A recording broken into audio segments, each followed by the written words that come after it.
Chapter 793. Everything was as smooth as flowing water, as if he had undergone special training. This was the biggest loophole. However, it seems that I should praise you. You can fool Lucci and the others. No, not only the CP9, even I thought that Pluton's blueprint was not in your hands. It's amazing to be able to do this, but it's over. Call out Pluton's blueprint. Don't force me to do it myself. It has to be said that everyone has their value. For a person like Spandam to be able to play his despicableness to such a degree, it is also a kind of favor from God. Spandam gloomily took out Pluton's blueprint and looked at the ancient data in his hand. Although he couldn't understand it, he could clearly see the reluctance and unwillingness in his eyes. The cooked duck disappeared. I'm afraid no one can accept this kind of thing. These are the things that the five lords specifically requested. Thinking of the existence of Gorosei 5 elder stars, Spandam's eyes flashed with cunning and he raised his voice and said, "The things that the five masters want must be obtained, or the whole world will suffer their anger." Dustless heard this and looked cold, keenly smelling a threat and warning. A large number of photons suddenly floated out of his body and whizzed out. Wherever the beam went, everything was in a state of decay. The whole world has to suffer the anger of Gorosei 5 elder stars? I am an exception among those countless people. The dazzling light that was enough to burn everything fell from the sky. Spandam was about to look up, but a majestic force poured down and instantly crushed his body. Under the impact of the powerful force, the ground cracked like a spider web. Boom, boom, boom. The earth couldn't withstand the flash of light, forming a large scorched hole. In the deepest part of the hole, Dustless stepped on Spandam's chest. I didn't die. When did I become so strong? Especially my endurance. Spandam rejoiced and laughed with tears of joy. Unknowingly he became so strong. Don't misunderstand, I was just afraid that Pluton's blueprint would be burned, so you didn't bear the power of this blow. Dustless looked down at Spandam with an indifferent expression. The more he looked at Spandam, the more he felt that Spandam was an idiot. Soon after, he looked at the design of the Netherworld King in Spandam's hand, and a strong gravitational force emerged from his palm. These are the things that the five lords need. Mr. Great General, you'd better not harbor any evil thoughts. Spandam still chose to stand on this side when he recalled the terrifying strength and influence of the 5 elder stars. However, when he said that, Dustless's face darkened again. Of course, I'm not threatening you. I'm doing this for your sake. Spandam said hurriedly with a look of loyalty on his face. It seems that Lucci didn't tell you about my past, Spandam. Ripples splashed from the bottom of his eyes, and a thick sneer swept across his face. As a celestial dragon, do I need to be afraid of the 5 elder stars whose status is not as good as mine? In this world, the status of the celestial dragons was above the Gorosei. Spandam was directly petrified. After a few seconds of sluggishness, he recovered and said in a trembling voice, You are actually a celestial dragon?" Spandam was sweating profusely. The fear in his eyes was clearly visible, and his whole body was trembling uncontrollably. Celestial dragons were not bound to do things. They did not need a reason to kill people. Those who could be killed directly were God's blessings. There were many people who were tortured to death. I'll let you go this time. Looking at the design of the Netherworld King in his hand, Dustless withdrew his foot and turned to leave this place. Caesar had promised him that it would only take 2 years to obtain the other half of the design and create the complete Netherworld King. This evil star is finally gone. Staring at the back of Dustless, Spandam breathed a sigh of relief, and his whole spirit recovered a lot. Encountering a celestial dragon was more serious than encountering the enemy who killed his father. Right. Dustless's footsteps suddenly stopped and stood still. He seemed to be thinking about something. After a while, his body turned into an afterimage and disappeared. What a fast speed! Spandam opened his mouth in surprise. This was the strength of a general. When he moved, it was impossible to see with the naked eye. Thinking of Dustless's identity and his shocking strength, he was about to flatter him, but suddenly he felt a pain in his chest. Poochie! Dustless, who had disappeared, suddenly appeared behind Spandam. The golden photon greatsword in his hand was incomparably sharp. It pierced through Spandam's body, leaving behind a charred hole. Spandam could feel his vitality rapidly depleting. Why did you kill me? Spandam's eyes were bloodshot and he roared unwillingly. His sharp tone made people tremble. You clearly said before that you would not kill me. Why are you going back on your words now? Spandam, who was gasping for breath, roared like a madman. He was about to die. He certainly did not care about status. Going back on my words? It's just nonsense. Glancing coldly at the hysterical Spandam, Dustless made a distressed expression and said helplessly, "My memory is really not good. I am too forgetful. I said before that I would kill you in more than 3 seconds. From just now to now, it is far more than 3 seconds. Fortunately, I remembered when I was about to leave, so it's natural to kill you." Chapter 794. Spandam stared at Dustless unwillingly. His eyes almost popped out of their sockets and his body trembled with anger. He used all his strength to take out the golden den mushy and immediately pressed it. "I will drag you down with me." Spandam roared with his spittle flying all over the sky, and a sick smile appeared on his cheeks. "Not only you but all the Marines and pirates on the island will fall, as well as the Straw Hat Pirates CP9, and Nico Robin will all go to hell with me." Spandam laughed crazily. "You want to kill me with a mere command? Do you think that the highest combat power in the Marine headquarters is a rookie?" Dustless glanced at Spandam with pity as he sneered again and again. "This kind of mad dog doesn't distinguish between friend and foe. Who knows when he will come out and bite you, so it's wise to kill him as soon as possible." "Demon slaughter order? What is that?" "Damn it, Spandam wants to kill us as well. Run." At the same time, the contents of the conversation between Dustless and Spandam were broadcasted. The pirates and Marines in the war were all shocked, and then they threw away their weapons and fled. "You took my Pluton blueprint, I will make you pay the price." Spandam roared with his last strength, and he stared at Dustless with vengeance and immediately laughed wildly. "Our conversation has been broadcasted all over Eni's lobby through the broadcast den mushy. You won't have it easy. It won't take long for the whole world to know that you have the Pluton blueprint, and the Marines and pirates won't let you go." After that, Spandam stared at Dustless's face, trying to find fear on his face. "That's it? Vulgar." Dustless stepped on the den mushy and sneered, "You idiot, don't forget that you have just activated the Demon Slaughter Order. The Demon Slaughter Order is an indiscriminate bombardment until the entire island is burned to ashes, which means that all the people on the island will be brutally slaughtered by the Marines. I have taken countless things in the world, and this so-called Pluton blueprint is just one of them, that's all." He aimed his thumb at Spandam's head, and the light beam condensed and swallowed his whole body in the next second. "What a worrisome fellow. He's already dead, yet he's still causing me so much trouble." Spandam's body was burnt, and there was no trace of vitality, and the disgusting smell of meat floated around him. Dustless pondered for a while and turned to leave. He originally planned to return to the Marine headquarters directly through the Gate of Justice, but now it seems like he has to change his plan. The order is effective against ordinary Marines and pirates, but it won't work against Lucci and Luffy. "I have to kill them myself." In the dark tunnel, den mushy's voice, Dustless's faces dens. The news of getting Pluton blueprint must not be made known to everyone. Although Dustless isn't afraid of being the enemy of the whole world, there will be endless troubles. Therefore, Dustless decided to kill them himself to avoid spreading the news. He only needs to kill the CP9, and the Straw Hat Pirates will be the scapegoat. As for the ordinary Marines, the Demon Slaughter Order will be enough to kill them. Ka. At this moment the ground trembled and cracked, and then White Zetsu broke out of the ground. "I have sunk the ships docked near Eni's lobby, and the pirates and Marines have become turtles in a jar. There is no way out."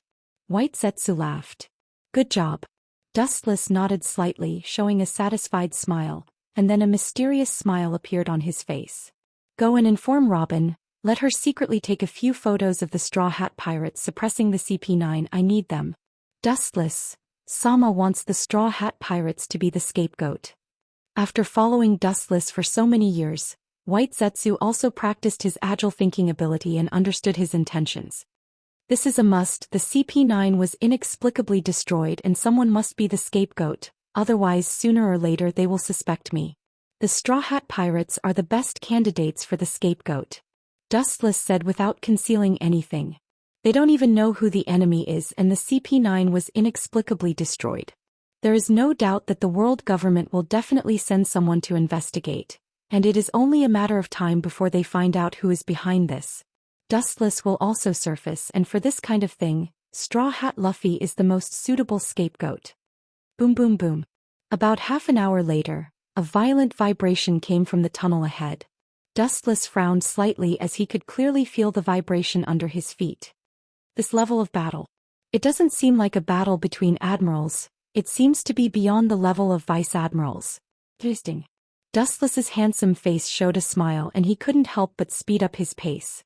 Judging from the scale of the battle and the fluctuations, it is obviously at the level of a quasi-admiral. Whether it is Luffy or Lucci or anyone else, they haven't reached this level, so it might be someone else. At the same time, Marine Headquarters battleships also arrived at Enies lobby, and a huge group of 5 vice admirals began to ruthlessly bombard the entire island. Marine Headquarters is very close to Enies lobby. It only takes half an hour. Countless shells bombarded the island, tearing the ground into pieces. All the buildings collapsed and the fire was monstrous. In just a few minutes, the blazing flames engulfed the entire island. The miserable scene was no different from the end of the world, and the people of Enies lobby were screaming. Chapter 795. The further he went, the clearer the vibrations from the depths of the dark corridor became, and even the entire tunnel trembled with his rhythm. Kakaka. With the loud noise, the tunnel was filled with the sound of water flowing, and the momentum was uncontrollable as it rapidly expanded and extended. The incomparably long corridor was instantly eroded and occupied. The mighty water flow oppressed Dustless. Did the cannon blast break the tunnel? Dustless's eyes narrowed as he secretly guessed. These tunnels are buried deep underground and can only be destroyed by the intensive bombardment of the Demon Slayer Order. But it doesn't matter, those ability users will die if they touch the sea. It's not worth my concern. The devil fruit is afraid of the sea. This is a well-known weakness. Now that the entire tunnel is annihilated by the sea, it means that all creatures in the tunnel will be destroyed. There was a large spacious area with a large number of goods piled up around it. The things loaded were ammunition supplies. The Straw Hats and CP9 were having a fierce confrontation here. Get out of my way, Frankie is behind you in the tunnel, don't block the way.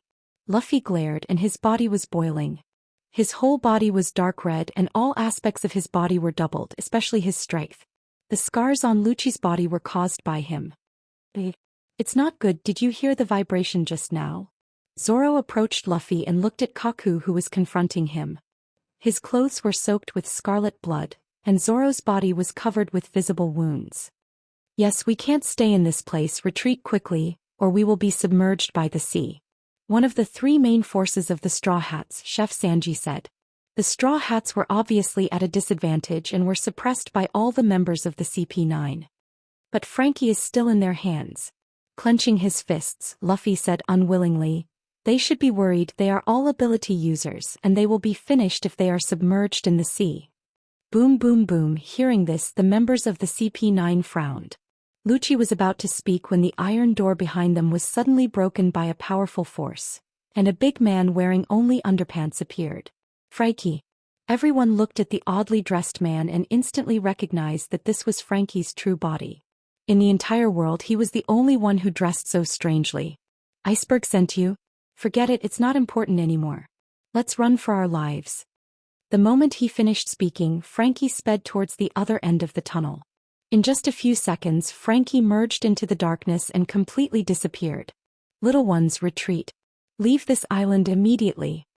Luffy shouted and ran towards the place where Frankie disappeared. The purpose of the Straw Hat Pirates was to rescue Frankie after receiving Mr. Iceberg's request. Frankie's sudden appearance was a bit sudden, but there was no doubt that this was his main body. Frankie. Didn't he go to the Marine headquarters with Spandam? One of the CP9 members, Kaku, was puzzled. The CP9 members frowned. Frankie was stronger than Spandam, but his body was tied with chains so he couldn't hurt or threaten Spandam. Spandam?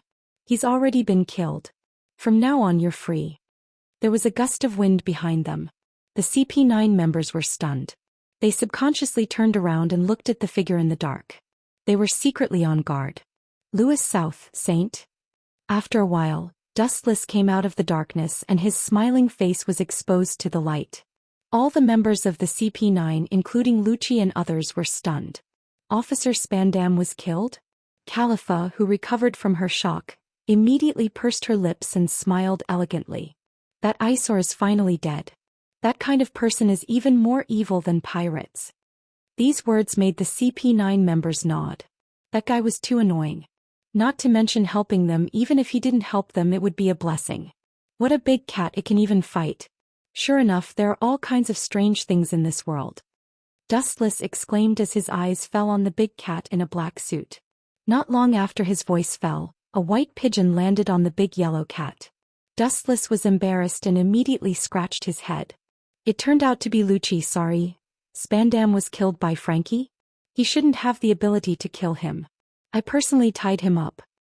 Kaku in his giraffe form expressed his doubts. Everyone looked straight at Lucci. He was the backbone of the CP9. Why did you kill him? With his hands in his pockets, Lucci asked with a blank face. His voice was close to a machine and there was no emotional fluctuation in it. As a Marine Admiral, I have no obligation to report to you. Dustless indifferently refused. Different from before, he changed his aura and smiled like a spring breeze. That guy is dead. Whatever you choose in the future, I don't mind taking you in. Chapter 796. Wuxian refused indifferently. Different from before, his aura changed and he smiled like a spring breeze. That guy is dead. How do you choose in the future? I don't mind taking you in. The faces of the CP9 members flashed with displeasure. Dustless actually said in front of them that he killed their boss. This is a slap in their face and contempt. Although Spandam is a well-known waste, despicable and shameless, he is even more evil than some pirates. But he is still the highest officer of the CP9. If he is killed, they won't be able to answer to the Gorosei, 5 Elder Stars. The CP9 is an espionage agency of the world government and has nothing to do with the Marine. It seems that what you just said is true. You killed him to get Pluton's blueprint. Lucci remembered the broadcast before and was full of vigilance. What will happen if I don't agree? Will you kill me? Then only death awaits. Wu Chen's face changed immediately, and his whole body emitted an oppressive aura. Are you threatening us? Kaku and the others said in a low voice. If it wasn't for Dustless's identity as a Marine Admiral, they would have already started fighting. It has always been the CP9 who threatened others. It was the first time they met Dustless. In order to leak the news of Pluton's blueprint, he intends to destroy us. Lucci understood Dustless's intention and said with a cautious expression. The Marines and the Straw Hat Pirates outside should be your targets. That's for sure. Anyone who knows that I have Pluton's blueprint must die. If it wasn't for your strength, you would have died on the spot. Dustless smiled and didn't hide anything. There was no need to lie to them. As for the group of Marines and pirates outside, the Demon Slayer order is enough to destroy them. The Straw Hat Pirates will be the scapegoats. That's why we're the only ones left. As long as we refuse your conditions, we'll be obliterated, Caliphus said with uncertainty. Not bad. I like smart women. I like that you won't do things that bring about your own destruction. Dustless nodded gently and gave her a look of appreciation. Dustless was also ready to kill them. The CP9 was the ultimate weapon trained by the government for many years, and their loyalty to the world government was deeply rooted when they were young. The CP9 is ordered to carry out the dark justice. If saving 1,000 people requires the sacrifice of 100 people, the CP9 will not hesitate to obliterate those 1,000 people. This is their cold-bloodedness. Heaven or hell, which will you choose? Dustless asked in the end, his words filled with killing intent. Isn't that obvious? Of course I won't lower my head to you, an evil force. The CP9 is the government's spy agency. Betraying the Gorosei is impossible. Gabra, one of the CP9 members, shouted. From the moment they joined the organization, they were ready to die. Now it's impossible for them to be Dustless's dogs in order to survive. You can't wait to die. Dustless, who had expected this, sneered again and again. Although Lucci and the others didn't speak, they must have said the same thing. They are loyal to the world government and are not afraid of death. Soru. Jabra's body suddenly turned into a shadow, and a gust of wind swept through the air, and then he appeared at the back of Dustless's head. Sure gone. The muscles at the front of his fingers tightened, and the power was strengthened to the point that it could easily penetrate a human's body. Go to hell. Jabra shouted, and immediately his thumb mercilessly pierced toward Dustless. The target was his head. This move was extremely cruel and he intended to kill Dustless with one blow. You want to kill me? You should go home and train for 100 years. Dustless turned his head and looked at Jabber with disdain and said sarcastically. Hearing this, Jabber became angry and the strength in his hand increased by 3 points. Caw caw caw. The crisp sound of bones breaking sounded out of thin air. The CP9 members thought that Dustless's blood was splashed on the spot, but they didn't expect him to stand still. Instead, Jabber behind him was full of pain. His fingers were obviously distorted and completely destroyed. What the hell is this move? Tekai? It doesn't seem to have this level of hardness. Jabber clearly used hit on his head. How did Jabber's hand break? The CP9 members were stunned and petrified on the spot. If I'm not wrong, this should be armament hockey. Its defensive power is far stronger than Tekai. I heard that it can also attack Logia ability users. Lucci's eyes lit up. This was also what he heard and he didn't know the specifics. Lightspeed kick. His body jumped up and his leg instantly eroded Jabber's body. Bang bang bang. The sealed wall was pierced through and Gabriel was trapped within. His entire body was in a charred state, turning into a pile of charred meat paste. His heart had completely stopped beating, and his motionless appearance showed that he had completely died. This is the strength of a Marine Admiral. He can easily kill a CP9 with a single move. The two of them were on completely different levels. The difference was like the difference between heaven and earth. It was like a powerless child encountering an adult with infinite strength. It would be destroyed with a flick of a finger. Chapter 797. This is the strength of a Marine Admiral. He can easily kill the CP9 with a single move. The two of them were on completely different levels. The difference was like the difference between heaven and earth. It was like a powerless child encountering an adult with infinite strength. It would be destroyed with a flick of a finger. Before I change my mind, come at me. I will give you a chance to bloom before I obliterate you. It's not fair to kill you directly. Wuxian hooked his finger and said provocatively. Lucci and the others looked at each other and immediately swarmed up without hesitation. They can deal with the Straw Hat Pirates alone, but now the opponent is a Marine Admiral, they can only gang up on him. Do you think you can change the outcome of defeat? Like a child who likes to dream. He gathered a large amount of high-density photons with one hand and gathered them into a strong, dazzling light. If one looked at it, they would feel the sharp edge that was like a blade on one's back. Yasukani no Magatama. The flashes of light rained down from the sky. The CP9 members were bathed in endless light as they tried their best to avoid it. Pucci. Although they avoided a large number of flashes of light, it was inevitable that some of them slipped through the net. Their bodies were inevitably pierced and there were thumb-sized burn marks. And as time went by, more and more wounds appeared. About 10 seconds later, the large warehouse that was stained with gold returned to normal, and the light bullets shot by Dustless were annihilated one after another. Lucci, Kaku, Califa and others were fine. They are all outstanding existences in the CP9, so they were spared, but their bodies also have clear burn holes. It would be impossible for him to escape unscathed from the concentrated attacks just now. Only Califa and Blueno were safe. The latter escaped the destruction of the Yasukani no Magatama because of the particularity of the fruit. As for Califa, do you think I'm great? You don't want to have holes all over your body, right? Looking at Califa with a smile, Dustless had an expression that said, you should be thanking me. As for the other members of the CP9, without exception, they all fell in a pool of blood. The dense Yasukani no Magatama penetrated their bodies. They died one after another. Their expressions were full of fear. They had suffered great pain before they died. Even Lucci, who killed countless people, was slightly pale. Soru. His body lost its texture and disappeared without a trace. Six Kings' Spear. As if he suddenly emerged from the void, Lucci condensed a majestic force in his hands and directly smashed towards Dustless's back. The strong impact produced by his hands made the whole body tremble. Boom boom boom. The hard floor was easily penetrated and a big hole appeared. Lucci narrowed his eyes and tried to find Dustless in the deep hole. When the smoke dispersed, there was no one left in the desolated pit. With your current level of cultivation, it will be difficult for you to even touch my body. Fighting against me will only bring about your own destruction. The photons condensed and retracted, transforming into Dustless. I don't need to tell you. You should know that pure physical attacks are useless against nature-type abilities. From the start of this battle you were destined to lose. To touch the body of a Logia user you need armament hockey. CP9 members don't understand it at present, and some of them may not even know what armament hockey is. Rankyaku. Kaku in his giraffe form, raised his foot and made a long and narrow crack on the ground. A group of problem brats.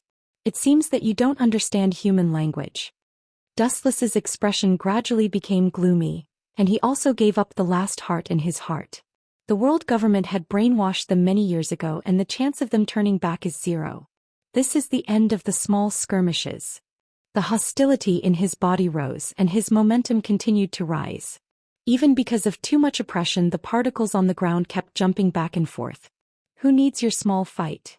Behind Dustless the space suddenly opened and a figure appeared from inside. It was Blueno. As a door fruit user his ability is quite strange. You don't know how to live. Observation hockey spread out, and everything around him couldn't escape Dustless's perception. The moment Blueno appeared, Dustless clearly perceived his existence. You want to shorten the gap between realms with your devil fruit ability? This kind of simple idea is just deceiving yourself.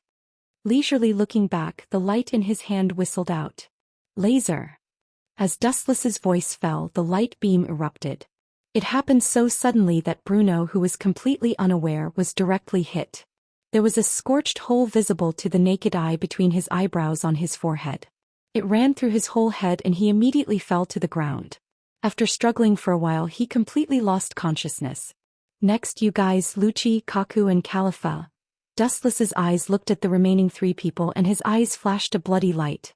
The murderous look made it difficult for them to breathe, and the huge sense of oppression made it difficult for them to breathe. You two hurry up and leave. I'll hold him off. Taking a step forward, Lucci's eyes glowed with awe-inspiring luster. His firm tone carried a hint of desperation. Although Lucci was usually indifferent and unreasonable, in fact he still valued his companions. Chapter 798. Taking a step forward, Lucci's eyes glowed with awe-inspiring luster. His firm tone carried a hint of desperation. Although Lucci was usually indifferent and unreasonable, he still valued his companions. Just you? I don't know where your confidence comes from. Hearing this, Wuchen looked at Lucci contemptuously. With a lazy smile on his face, he stretched and yawned casually. Then he found a place to sit down. Although this series of actions was full of flaws, no one dared to make a move. I'm different from Blueno and the others. Lucci clenched his hand into a fist and said firmly. Lucci is useless, we can't escape. Kaku said in a deep voice, and his tone also revealed the meaning of death. Hearing this, Lucci raised his eyebrows slightly and his eyes flashed with anger. He was about to scold them, but Dustless's voice sounded in advance. There's no need to be so sad as long as you are willing to bow your head. Whoosh. Dustless's voice didn't fall and a beautiful leg swept across. Little girl, you are young but your temper is not small. Your boss hasn't made a move yet and you can't wait to come to the door. Lightly lifting his hand to catch the beautiful leg that was sweeping towards him, Wuchen smiled leisurely and said, You'd better watch obediently. Don't make a move so easily or else you'll be exposed. Following Dustless's line of sight, what came into view was the most mysterious part of the woman. It turned out to be purple. Worthy of being the only woman in the CP9, her taste is heavy. Dustless smirked and secretly slandered her in his heart. You bastard. I will kill you. Califa's face was red and she naturally understood the meaning of Dustless's words. Her face flashed with a strong killing intent, and she tried to retract her leg that was caught by Dustless to avoid being seen by this bastard. His strength is so strong. Is this the strength of the Marine's highest combat power? Califa's face was cloudy and she was shocked. She used everything she had but she could not move Dustless. The hand that grabbed Califa's leg did not move. His expression was calm as if nothing had happened. Rankyaku. The silver-white light came straight at Dustless. It was as sharp as the slash from the sword and saber. The flowing wind and waves were cut in half. It looked as if it was going to devour and annihilate Dustless. I've told you before, this kind of random attack is useless against me.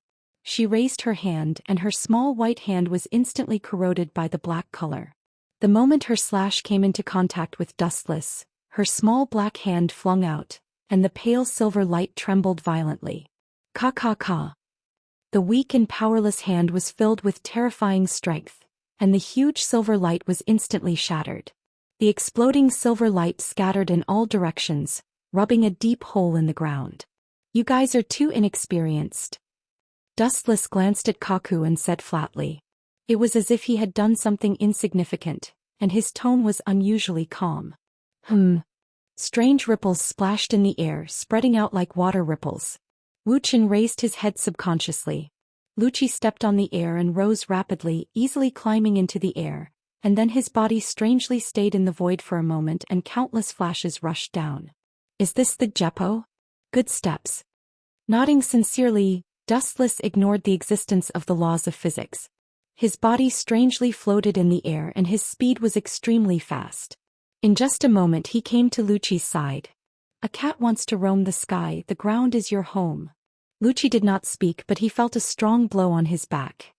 His face changed dramatically, and the piercing pain spread all over his body, and his internal organs trembled violently. Boom boom boom, a black shadow fell from the sky and the whole ground trembled violently. Lucci lay motionless in it, and the scarlet blood stains on the corner of his mouth were clearly visible. It's over. Landing beside Lucci, Dustless condensed a high-density light at his fingertips. Sure gone. Kaku swept to Dustless's side like a ghost, and his strong and powerful thumb pierced straight towards Dustless's eyes. Armament hockey can defend the body, but it can't defend the eyes. Naive. With a dazzling flash, Kaku easily penetrated Dustless's body. Elementalization again? Tricky ability. Although Dustless's eyes were pierced, he was safe and sound. Elementalization can easily avoid physical attacks. It's impossible to use this kind of physical attack to hurt Dustless. It's difficult to even touch his body. Lightspeed kick. The right foot full of flashes rose from the ground and swept straight towards Kaku's head. Tekai. Kaku's back was cold and he smelled the smell of death. At such a close distance there was no time to escape. He could only increase his hardness without limit. Boom. After only a moment of stalemate, Tekai couldn't withstand the power of the lightspeed kick. Kaku's skull was obviously dented and he was easily hit in the head and he lost consciousness. Boom boom boom, the whole warehouse shook and a huge cloud of smoke and dust was raised. Inside the closed warehouse, the dazzling sunlight shone in. Kaku's body smashed the thick wall and a huge hole was opened. The sunlight slipped in through the hole. Don't forget that there is still me. Califer attacked from behind and her beautiful legs swung again. Dustless leisurely looked back, his eyes twitched and his three tomo rotated, stirring up waves of ripples. Then Califa lost consciousness and fell to the ground. Chapter 799. In less than a minute, all the CP9 members were crushed by the overwhelming strength of Wuxian. They had no power to fight back. In the face of absolute strength, any fruit and all kinds of abilities are useless and will only become a laughing stock. Kaku fell to the ground in a bloody mess. He was covered in blood and wounds all over his body. His breathing had stopped and his heart and pulse had stopped beating. This meant that he had fallen. Bastard, why does justice have to lose to people like you who commit crimes? Lucci gritted his teeth and roared unwillingly. He lost his usual calmness. Almost all of his companions were killed. The blow to him was no less than 5 thunders. Although he was cold and ruthless, he cherished these companions who fought with him in the past. As the saying goes, justice is cheap and worthless. Dustless took advantage of the situation to attack Lucci's psychological defense. As a citizen of Tianlong, my status is obviously higher than the Gorsi 5 Elder Stars, but you chose to be loyal to them. It's unwise. If you are willing to give up the darkness, I don't mind letting you go, but it's too late. Dustless said softly. Farewell. Rob Lucci. A dazzling flash condensed on the tip of his foot.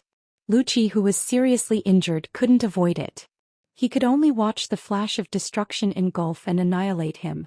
Boom. Boom. Boom. The super-large fireball rose into the air, and the hot temperature melted the steel building. The large warehouse suddenly disappeared and the ground was scorched black. The surrounding buildings were turned into ashes, and the scorching sun shot down from the sky. Boom. Boom. The dense roar of artillery shells covered the vibration caused by Dustless. Staring at the giant flame mushroom in the distance, the Marine vice-admirals who launched the Demon Slayer order thought that it hit the warehouse where the artillery shells were stored. Looking around, the fire in Eni's lobby was monstrous. The whole island was burning with monstrous flames. It was dead silent, like a purgatory on Earth. Charred corpses could be seen everywhere. The boundless fire destroyed the entire island. As for her, she's a good witness. Staring at the unconscious Khalifa, Dustless rolled his eyes and used Kamui to temporarily suck her into another dimension. With Dustless's one-sided words, "It is impossible to cover the coffin. If Khalifa can testify from the side and push all the blame to the Straw Hat Pirates, the Straw Hat Pirates will succeed." Ka. A white figure emerged from the scorched ground, revealing a brand new layer of soil.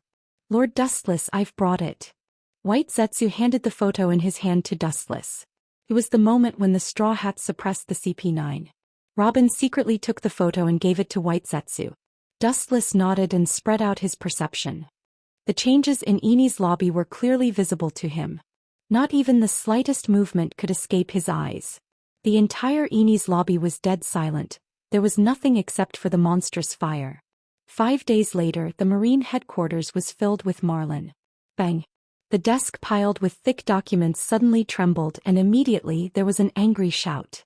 "A bunch of idiots, Pluton's blueprint is gone, and even that Rob Lucci was killed. Isn't he the strongest killing weapon of the CP9? In the end, they didn't even figure out who the enemy was." Sengoku was so depressed that he vomited blood.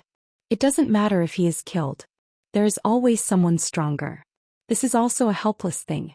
But the most unacceptable thing is that almost all the members were killed and they didn't even know who the enemy was. "We don't have to worry about this. The Gora CI will send someone to investigate. It's only a matter of time before they find out." Akiji comforted Sengoku, indicating that there is no need to worry. "It's not necessary, I know who did it." An unexpected voice broke the oppressive atmosphere, causing everyone to be startled and look towards the source of the voice in unison. Everyone's eyes were focused on Dustless. "You know?" Sengoku asked expectantly. "Who did it? That Rob Lucci isn't weak." Akiji was deeply curious. He had seen Rob Lucci before and knew how strong he was. Dustless smiled and immediately said, "The Straw Hat Pirates did it." As Dustless's voice fell, the scene was dead silent. Everyone was dumbfounded. The captain of the Straw Hat Pirates, Straw Hat Luffy, is only at the level of 100 million berries. It's absolutely impossible for him to kill Rob Lucci. Impossible. The Straw Hat Pirates are not Lucci's opponents. I have fought with them before. Akiji frowned and was the first to stand up and question Dustless. Kizaru and Akainu were the same, and even Sengoku was skeptical. After the Eni's lobby was destroyed by the Demon Slayer order, I went to the island and met the only survivor, Khalifa of the CP9. I rescued her from the fire and found these photos on her body. After that, Dustless took out the photos that Robin secretly took. He recorded the moment when the Straw Hat Pirates crushed the CP9.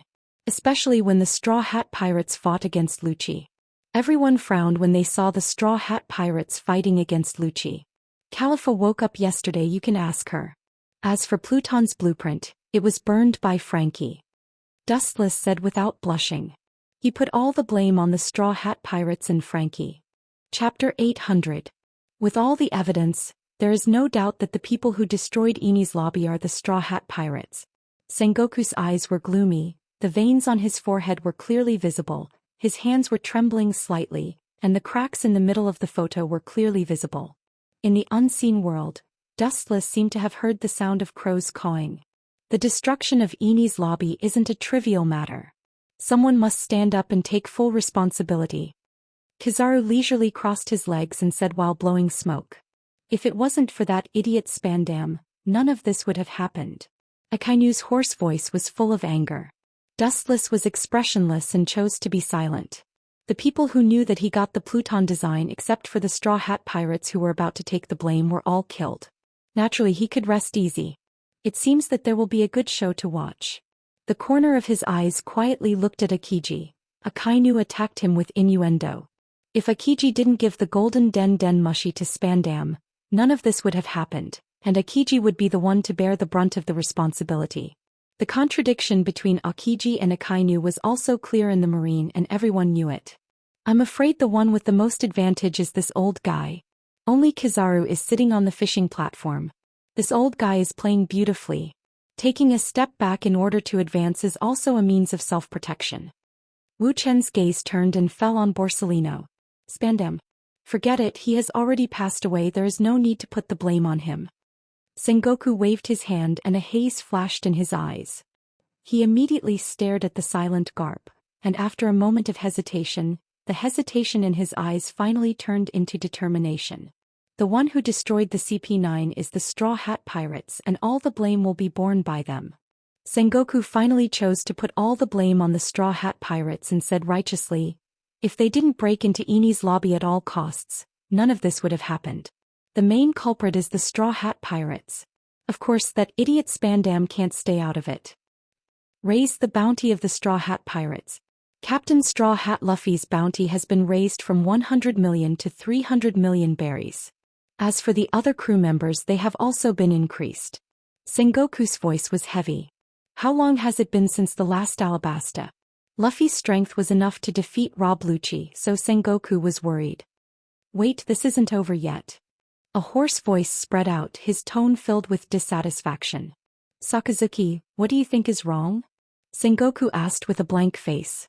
Kuzan can't escape responsibility for this. If he hadn't given the golden den mushi to that idiot Spandam, none of this would have happened. This is a dereliction of duty. Akainu said generously. As an iron-blooded marine general, he can't rub sand in his eyes. Meritorious deeds will be rewarded and mistakes will be punished. This has never changed since ancient times. Why is Akiji so special? Absolutely not. This guy even thought about the blame. Looking at Akainu speechlessly, Dustless could only shake his head. Akainu and Akiji really can't cooperate together. The two of them have completely opposite personalities. Akainu is known for being iron-blooded and cold. In order to achieve his goal, he will sacrifice anyone at will. Akiji's personality was relatively lazy, and he would stop when it was necessary. Therefore, the two of them are destined to be incompatible. This contradiction has been accumulating for more than 10 years, and once it breaks out, it will be irreversible. Kazan didn't do anything wrong. Nico, Robin and Frankie are both in Eni's lobby. It's right to take precautions in advance. Sengoku argued for Akiji. It's all that idiot Spandam's fault. If he hadn't rashly launched the Demon Slayer order, none of this would have happened. Taking a deep breath, Sengoku stabilized his anxious heart. All in all, this matter will be pushed to the Straw Hat Pirates and all the blame will be borne by them. But, Akainu's face froze. Listening to Sengoku's tone, it was obvious that he was determined to protect Akiji. No buts, this matter ends here, don't mention it again in the future. Sengoku's tone this time was full of warning. Obviously, this Envoy Island incident was going to end in a hasty manner. Everything will be pushed to Straw Hat Luffy. Anyway, they were the ones who killed the CP9 and Califa was the witness. Idiot. Glancing at Akainu with pity, Dustless had a little more sympathy for this guy. In this matter, it was obvious that Sengoku was covering up for Akiji. As Akainu said, Akiji was guilty of dereliction of duty. Without finding out what kind of person Spandam was, he gave him the right to launch the order. This in itself was a big crime of not knowing how to use people. However, Sengoku was helpless. It's not that he didn't want to pursue this matter, but if he did, Akiji would be suspended. Eni's lobby was destroyed for the first time in 800 years, and it was in the hands of their own people. This scandal is enough to deal a fatal blow to the prestige of the Marine. At present, the Marine can't do without Akiji. The deterrence of an admiral can maintain the current world structure. Suddenly, an admiral is inexplicably removed and the current world structure may change. It seems that the smartest one is still Kizaru. Akainu and Akiji are fighting and the only one who has the most advantage is Kizaru. Chapter 801. Every time there is such a dispute, the one who reaps the benefits is Kizaru. Living in the middle, he isn't affected by anyone, and he overlooks the development of the situation from his own point of view. Akiji is the successor of Sengoku.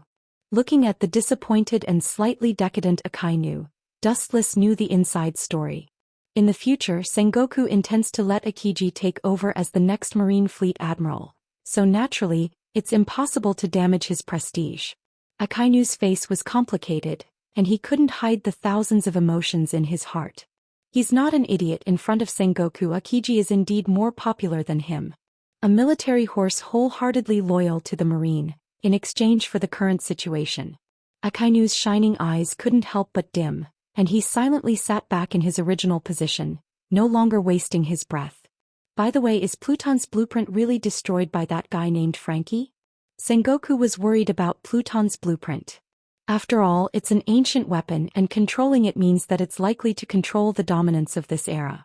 In other words, whoever owns an ancient weapon is the master of this world. Of course, this is what Caliph's CP9 saw with her own eyes. Dustless vowed, and the firmness in his words made people involuntarily convinced.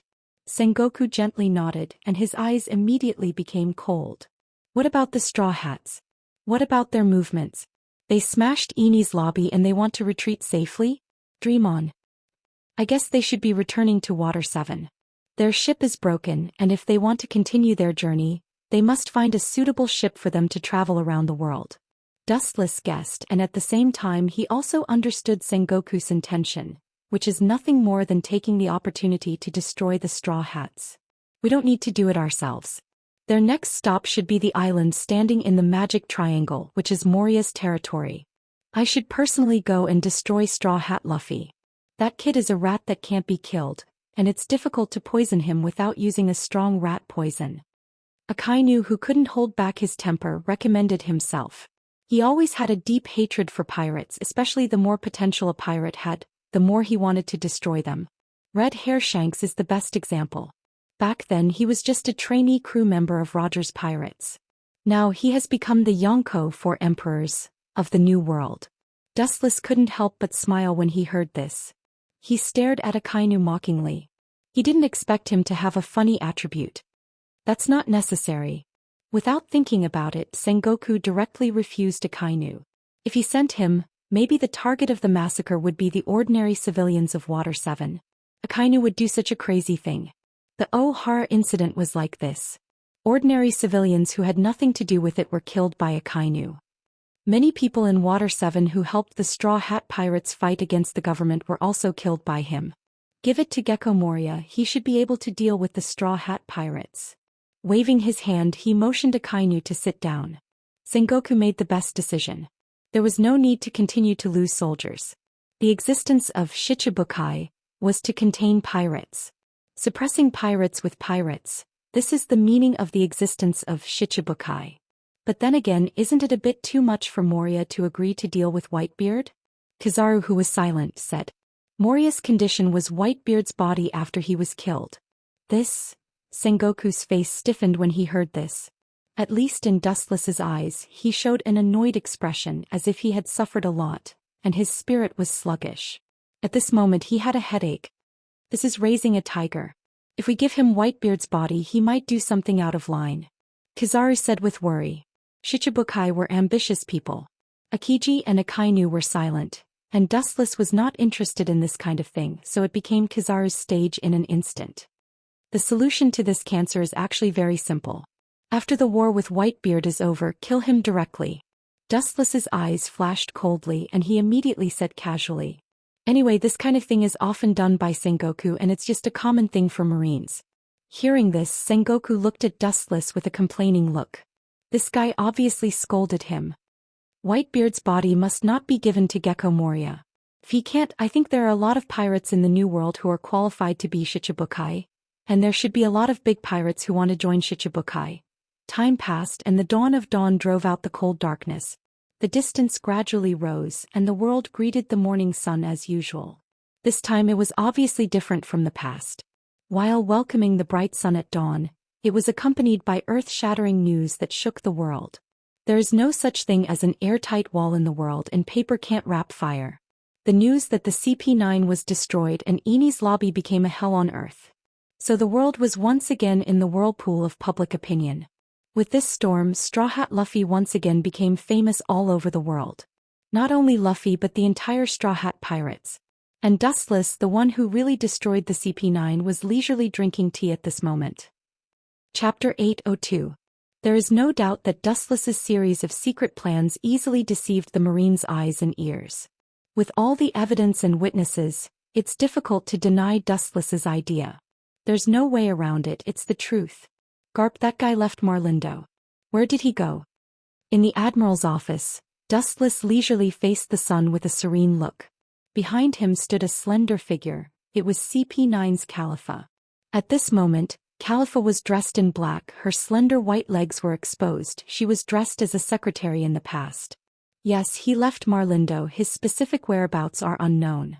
Khalifa said expressionlessly. Her tone was like a machine and her voice was filled with indifference. She was like an iceberg that had been frozen for thousands of years. Her whole body was filled with unprecedented coldness and deathly stillness. Unknown. You're not qualified to be a secretary, Dustless said with a straight face. He worked hard to keep Khalifa by his side to guard against Sengoku and others. These people are all black-hearted tigers. If Khalifa revealed the truth, it would not be worth it. That's why Dustless pulled her to be a secretary. I'll have a headache if you keep a straight face like this. Dustless looked at Khalifa helplessly, his face immediately swept with a strange smile.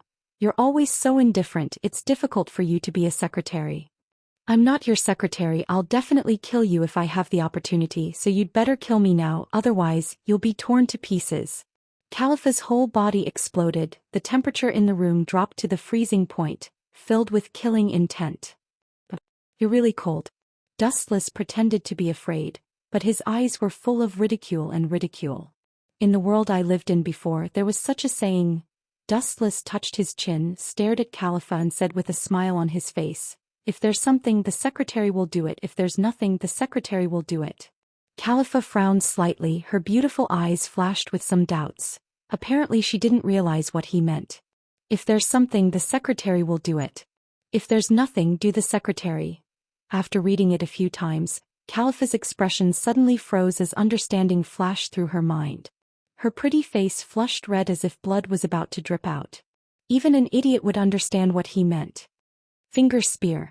Her white jade fingers were strengthened infinitely, revealing a bullet-like sharpness. She immediately stabbed towards Dustless' head. Just as she was about to pierce through his head, Dustless spoke up to stop Khalifa's actions. You also know my ability. The one who doesn't know how to be domineering is you. No matter how you attack me, it won't help. These words made Khalifa's body stiffen. Her eyes flickered as she lowered her head, seemingly thinking of a countermeasure. Pay attention to your identity, you are a Marine Admiral, not a rogue. Holding a black notebook in her arms, Khalifa said coldly. Dustless's secretary, Khalifa was actually waiting for an opportunity to take revenge on Dustless. Identity. Since you know that I am a Marine Admiral, don't do something stupid. Don't forget, while I am a Marine Admiral, I also have another identity. Taking a deep look at Khalifa, Dustless said meaningfully. He deliberately pulled off his coat, revealing a unique outfit with gold rims. Looking closely, the unique logo was clearly visible. Seeing this, Khalifa's face was pale with fear. In addition to being a Marine Admiral, Dustless is also a celestial dragon with absolute authority. As you said, I am a Marine Admiral. But you must also understand the character of a celestial dragon. Even if I do something worse to you, it will be reasonable in everyone's eyes, hee. At the end, Dustless deliberately showed a wretched smile, scaring Khalifa so much that her face turned pale. She was as weak as a willow branch, she could only let Dustless beat her. Little girl, if I don't teach you a lesson, you won't know who I am. Seeing Khalifa's timid face, Dustless smirked in his heart. Now you should tell me where that old man Garp went. My body is itchy and there is a fire in my stomach. If I don't get it out, I may explode and die. It's a headache, I'm struggling to find something to vent. His unscrupulous eyes stared at Khalifa. The meaning is self-evident. If Khalifa is perfunctory like before, he will directly punish her. In other words, he will force himself on her. He went to impel down, his purpose should be to see Fire Fist Ace. Khalifa quickly arrived, her eyes were filled with fear. She has a deep understanding of the nature of a celestial dragon. Celestial dragons are both the creator of this world and the destroyer. No one can defy their authority. Those who provoke a celestial dragon will die. However, Califa is not afraid of death. When she was young, she had already seen through life and death. The only thing that makes her deeply uneasy is Dustless's character that likes to change his face like flipping a book. Just now he was still indifferent, not sad, not happy, but now this wretched and brutal appearance completely shows the indifference of a celestial dragon. To some extent, this is the truest portrayal of the celestial dragons. They give their power to the Gorosei, 5 elder stars, who are equivalent to secretaries, while they choose to hide in Mariehua and live an extravagant and luxurious life. Chapter 803. To some extent, this is the truest portrayal of celestial dragons. They give their power to the Gorosei, 5 elder stars, who are equivalent to secretaries, while they choose to hide in Mariehua and live an extravagant and luxurious life. More than 99% of celestial dragons in Mariehua live like this. Califa felt a chill in her heart. Although Dustless doesn't look like a crazy person from his appearance, the nature of a celestial dragon is well known throughout the world. Extravagance and debauchery were the true portrayal of them, and cruelty was their style of living. Have you thought about it now? Squinting his eyes, Dustless jokingly looked at Califa, whose mouth was twitching and fists clenched, and said with a smile, "This is the nature of the world where the strong prey on the weak. If you are exploited, you can only blame yourself for being too weak. Didn't Lucci once say that being weak is also a sin?" Dustless came and waited for Califa's choice. A wise man submits to circumstances. Such a quick-witted woman should know the simple meaning. After a long silence, Califa could only bow her head and admit defeat. She immediately opened the black notepad in her hand. "Mr. Garp seems to have gone to Impel Down. I didn't know that you respected Garp." Hearing the word Mr. in Califa's tone, Dustless was quite surprised. Impel Down. A few days ago, Fire Fist Ace was safely locked up in Impel Down. If I'm not mistaken, Garp went to see Ace. After all, they haven't seen each other for many years. It's normal to talk about the old days. Califa explained. She didn't know the relationship between Fire Fist Ace and Dustless, but these days as secretary she came into contact with a lot of secrets that she didn't know in the past. Is it really that simple? Frowning slightly, Dustless's eyes were filled with doubts. It's not that he doubts Garp. It's normal to look at his grandson who was imprisoned, but Dustless always felt that there was a different meaning. Everyone knows that Garp values feelings. You doubt Mr. Garp? He is the hero of the Marine. Califa said with dissatisfaction, with some worship in her eyes. Dustless glanced at Califa and sighed. Garp was indeed loyal to the Marine, but if he had to choose between his family and the Marine, it was still unknown which side Garp would choose. Rewinding his thoughts, Dustless still clearly remembered that during the War of the Roofs in the future, Garp had deliberately gone easy on him. In the end, he was sent flying by Monchi D. Luffy's punch. It wasn't that Luffy was stronger than Garp, but he did it on purpose. Garp didn't want to see Ace executed, so he let Luffy go. Otherwise, with Luffy's performance during the war, even 10 Luffys combined wouldn't be Garp's match. 2 days later, there were a lot of Marlin. Rumble, rumble. Dustless, who was resting with his eyes closed, suddenly opened his eyes and looked at the Den Den Mushi on the table. His face was filled with doubt. The purple Den Den Mushi was frightened. What's the matter? Dustless put the Den Den Mushi to his mouth and asked indifferently. Boom, boom, boom. On the other side of the Den Den Mushi there was a roar, accompanied by sharp screams and vibrations. It should be a type of artillery bombardment, and he could clearly hear the sounds of battle. Virgo. What's the matter? Virgo, one of Doflamingo's men, used the Den Den Mushi to communicate with Dustless. At this moment his voice was anxious and a little flustered. A large number of pirates are attacking the G5 base and we can't hold it anymore.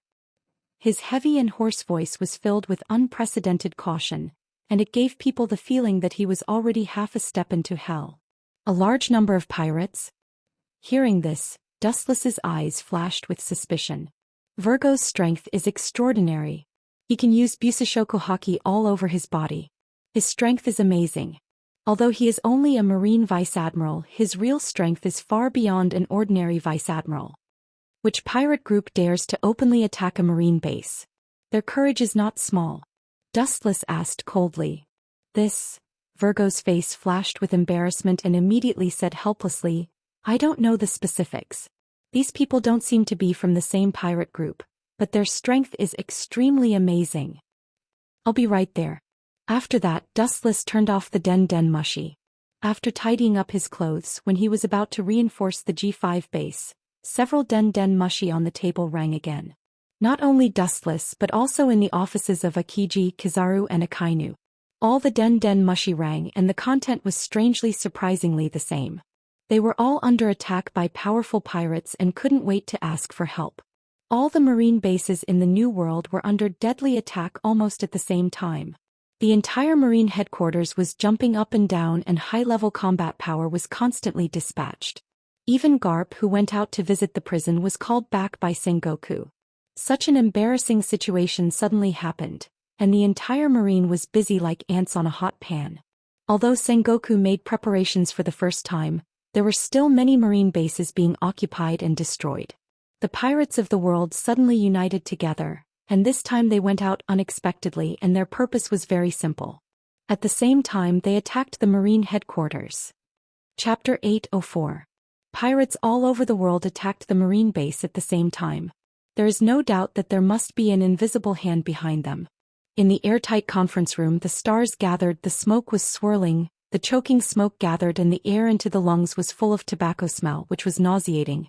Even so, everyone remained calm and focused, not daring to make the slightest action that would overstep their status. The only one in the world who can mobilize so many pirates is the Yonko, 4 emperors. Sengoku on the main seat was solemn. The Yonko, 4 emperors, all had powerful strength comparable to the marine headquarters, especially the head of the Yonko, 4 emperors, Whitebeard. Their strength and the size of their pirate group are top. Most of the islands have been captured.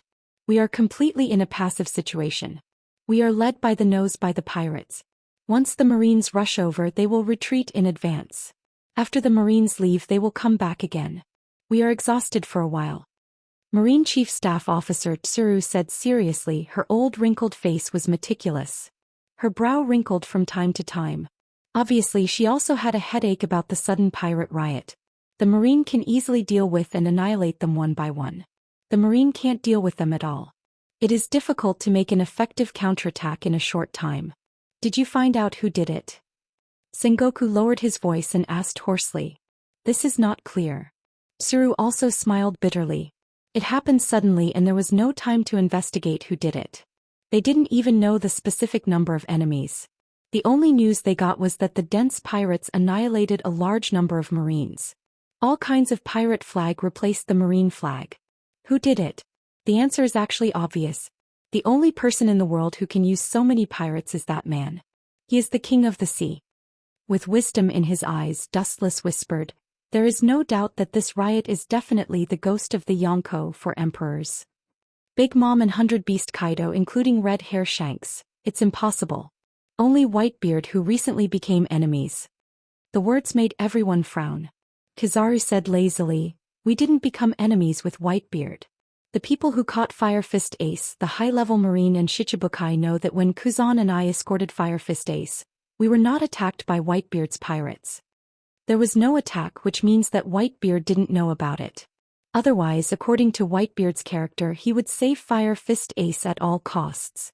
Dustless's eyes looked at Kizaru with playful eyes. You should still have an impression of Blackbeard. When he joined the Shichibukai he was responsible for sneak attacking Whitebeard himself. I think you haven't forgotten his miserable appearance when he was suppressed. But in the end he escaped, which has explained everything. At this point, everyone looked stiff, including Kizaru, who was speechless and stunned. He already understood what Dustless was going to say next. When I caught Fire Fist, Blackbeard happened to be there. It is estimated that when Blackbeard attacked Whitebeard he was not his opponent and was caught by Whitebeard. As a result, in order to save his life, he revealed the news of Fire Fist to Whitebeard. Otherwise, with Blackbeard's strength, do you think he could escape from Whitebeard? After he finished speaking, Wuchen sat down calmly. Regardless of everyone's gaze, he closed his eyes and rested as if everything that had been said before had nothing to do with him. The tip of his thumb tapped on his knee rhythmically. He seemed to enjoy it and ignored everyone's existence. The scene was silent for a moment and everyone looked at Dustless. Although it was just an unfounded speculation, no one could find a refuting point. Seamless and flawless. According to Dustless's thinking to understand the development of the situation, all the fog disappeared in an instant. Yes, Blackbeard is a despicable guy who is afraid of death and has no backbone. In order to survive, it is very likely that he sold the news of Fire Fist to Whitebeard. Vice Admiral Tsuru, known as the Marine's top think tank, nodded in agreement. It's not very likely, it's accurate. Sengoku lowered the brim of his hat to hide his murderous face, and the cold light in his eyes made his glasses covered with a thick layer of frost. When Blackbeard joined Shichibukai, he didn't have good intentions, but the 5 Elder Stars nodded and agreed, "Damn Blackbeard." Sengoku cursed fiercely, and the chill in his words could not wait to tear Blackbeard into pieces. He calculated his whole life, but he didn't expect to be calculated by this younger generation in the end. Sengoku's heart was burning. Should we revoke his position as Shichibukai now? The silent Akiji asked. It's not necessary at all. Sneering, Wu Chen's eyes flashed with ruthless light. Blackbeard and Whitebeard are as deep as the sea. We can temporarily use him to deal with Whitebeard. Give him a taste of his own medicine. That kid will definitely agree. Are you sure? Sengoku asked suspiciously. Blackbeard is as cunning as a mouse. It is impossible for him to be so easily fooled.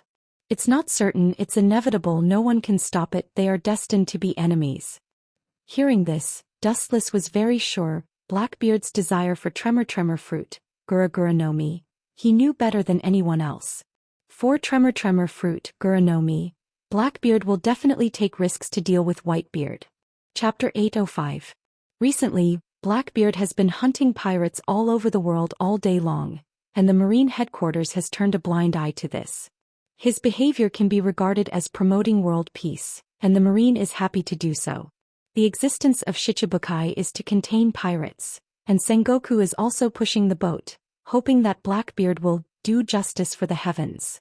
So during this period of time he has taken a state of indifference to Blackbeard. But then again, what is the purpose of Whitebeard's unscrupulous attacks on Marine bases all over the world? Is it to retaliate against the Marine for capturing Fire Fist Ace? Isn't he too naive? Akiji said doubtfully with a hint of dissatisfaction. This is like an angry child venting his anger. If he wants to fight the Marine, he will fight the Marine. It's too arrogant and willful. He doesn't put the entire Marine in his eyes at all. That old guy can't wait to die. Akainu's eyes were full of fire and his gloomy face was even darker. But this also explains a problem. Vice Admiral Tsuru rationally analyzed. Whitebeard doesn't know that Fire Fist Ace is in Impel Down. Otherwise he will directly attack Impel Down. Dustless heard this and nodded undeniably. Whitebeard knows the location of Fire Fist Ace and can directly attack Impel Down. There is no need to destroy the Marine base. Rumble rumble. The Den Mushi spread out and everyone's eyes focused on the special Den Mushi on the side of Sengoku's table. The content of the Den Mushi surprised everyone. It turned out to be Gorosei 5 Elder Stars. This special time it doesn't seem to be a good thing. As a celestial dragon, Dustless knows Gorosei 5 Elder Stars far better than ordinary people. This black special Den Mushi is used to contact Gorosei 5 Elder Stars. Sengoku. Sure enough, on the other side of the Den Mushi, there was a powerful and oppressive voice. Although it sounded unusually old, the majesty contained in the tone was chilling. The momentum that has been trained for a long time is enough to make people feel awe. It's just a casual sentence that makes everyone nervous, and the scene is particularly oppressive. These guys. What's there to be afraid of with 5 old men? Dustless couldn't help but shake his head when he saw that all the Marines were cautious.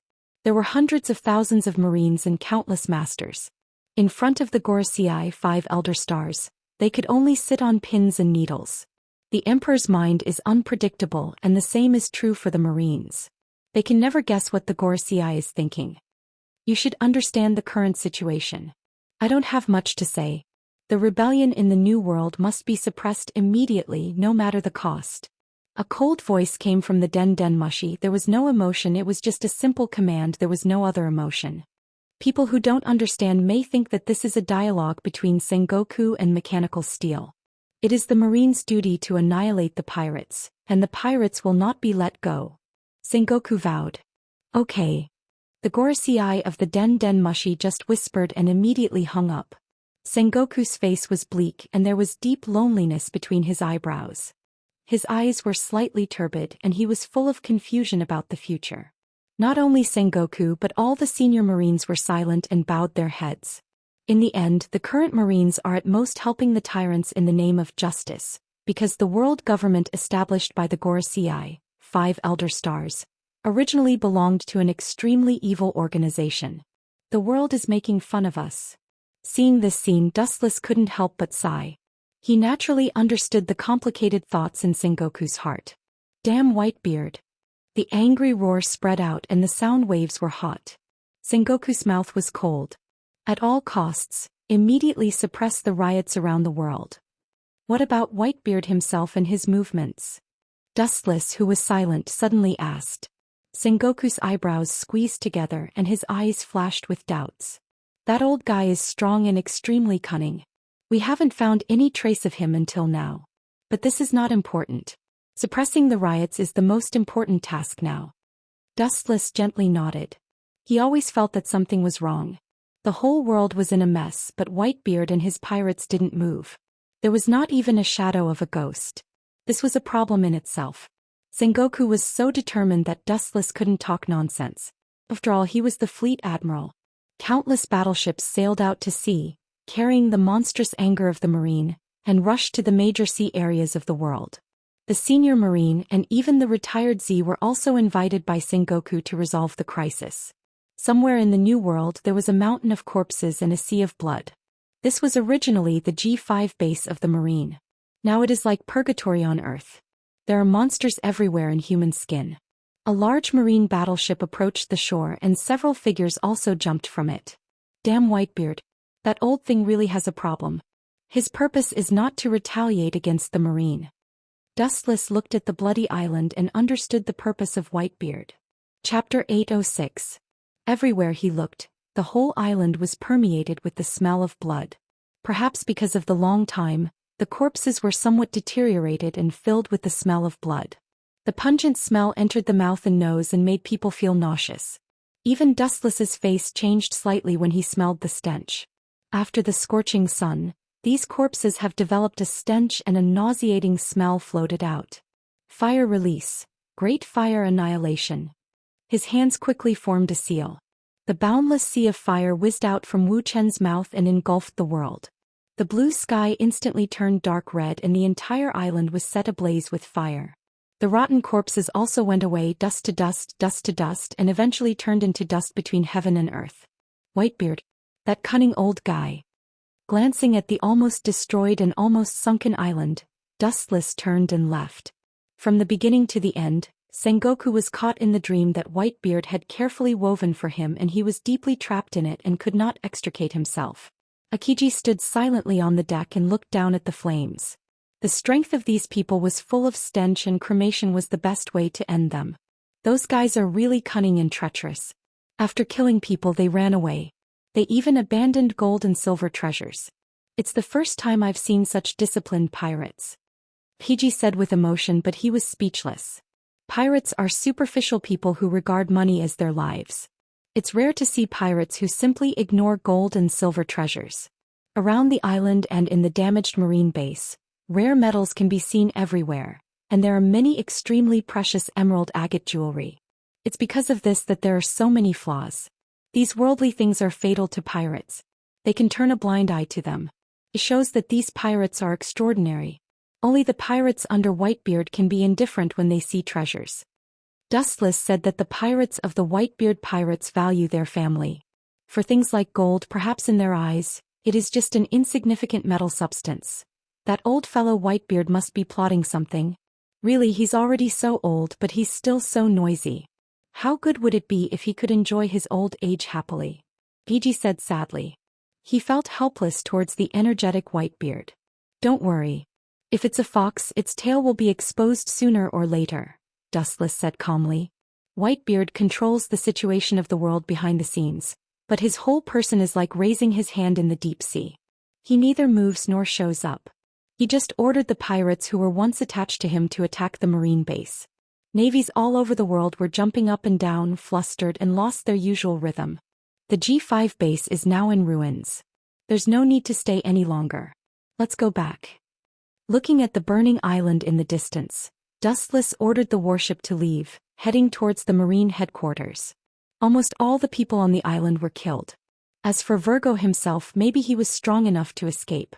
Dustless didn't find his body among the corpses of the Marines.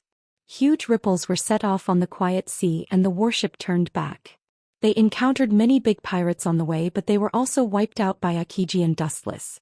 For some pirates, an admiral is a ferocious predator at the top of the pyramid, an invincible existence. Somewhere on an island in the New World, the main force of the Whitebeard pirates gathered here. Yet it's almost time. The whole world is in a mess. The Marine headquarters Sengoku is busy putting out fires everywhere. They don't have time to worry about us. On the ship, Marco looked at Whitebeard, who was holding the big sword in his hand. Don't be too hasty. There's enough time. Take it slow. Whitebeard stared at the void in the distance. About hundreds of meters away there was lightning and thunder. Everything was dead and everything was dead. His mood was the same at the moment. He was full of confusion and hesitation about the future.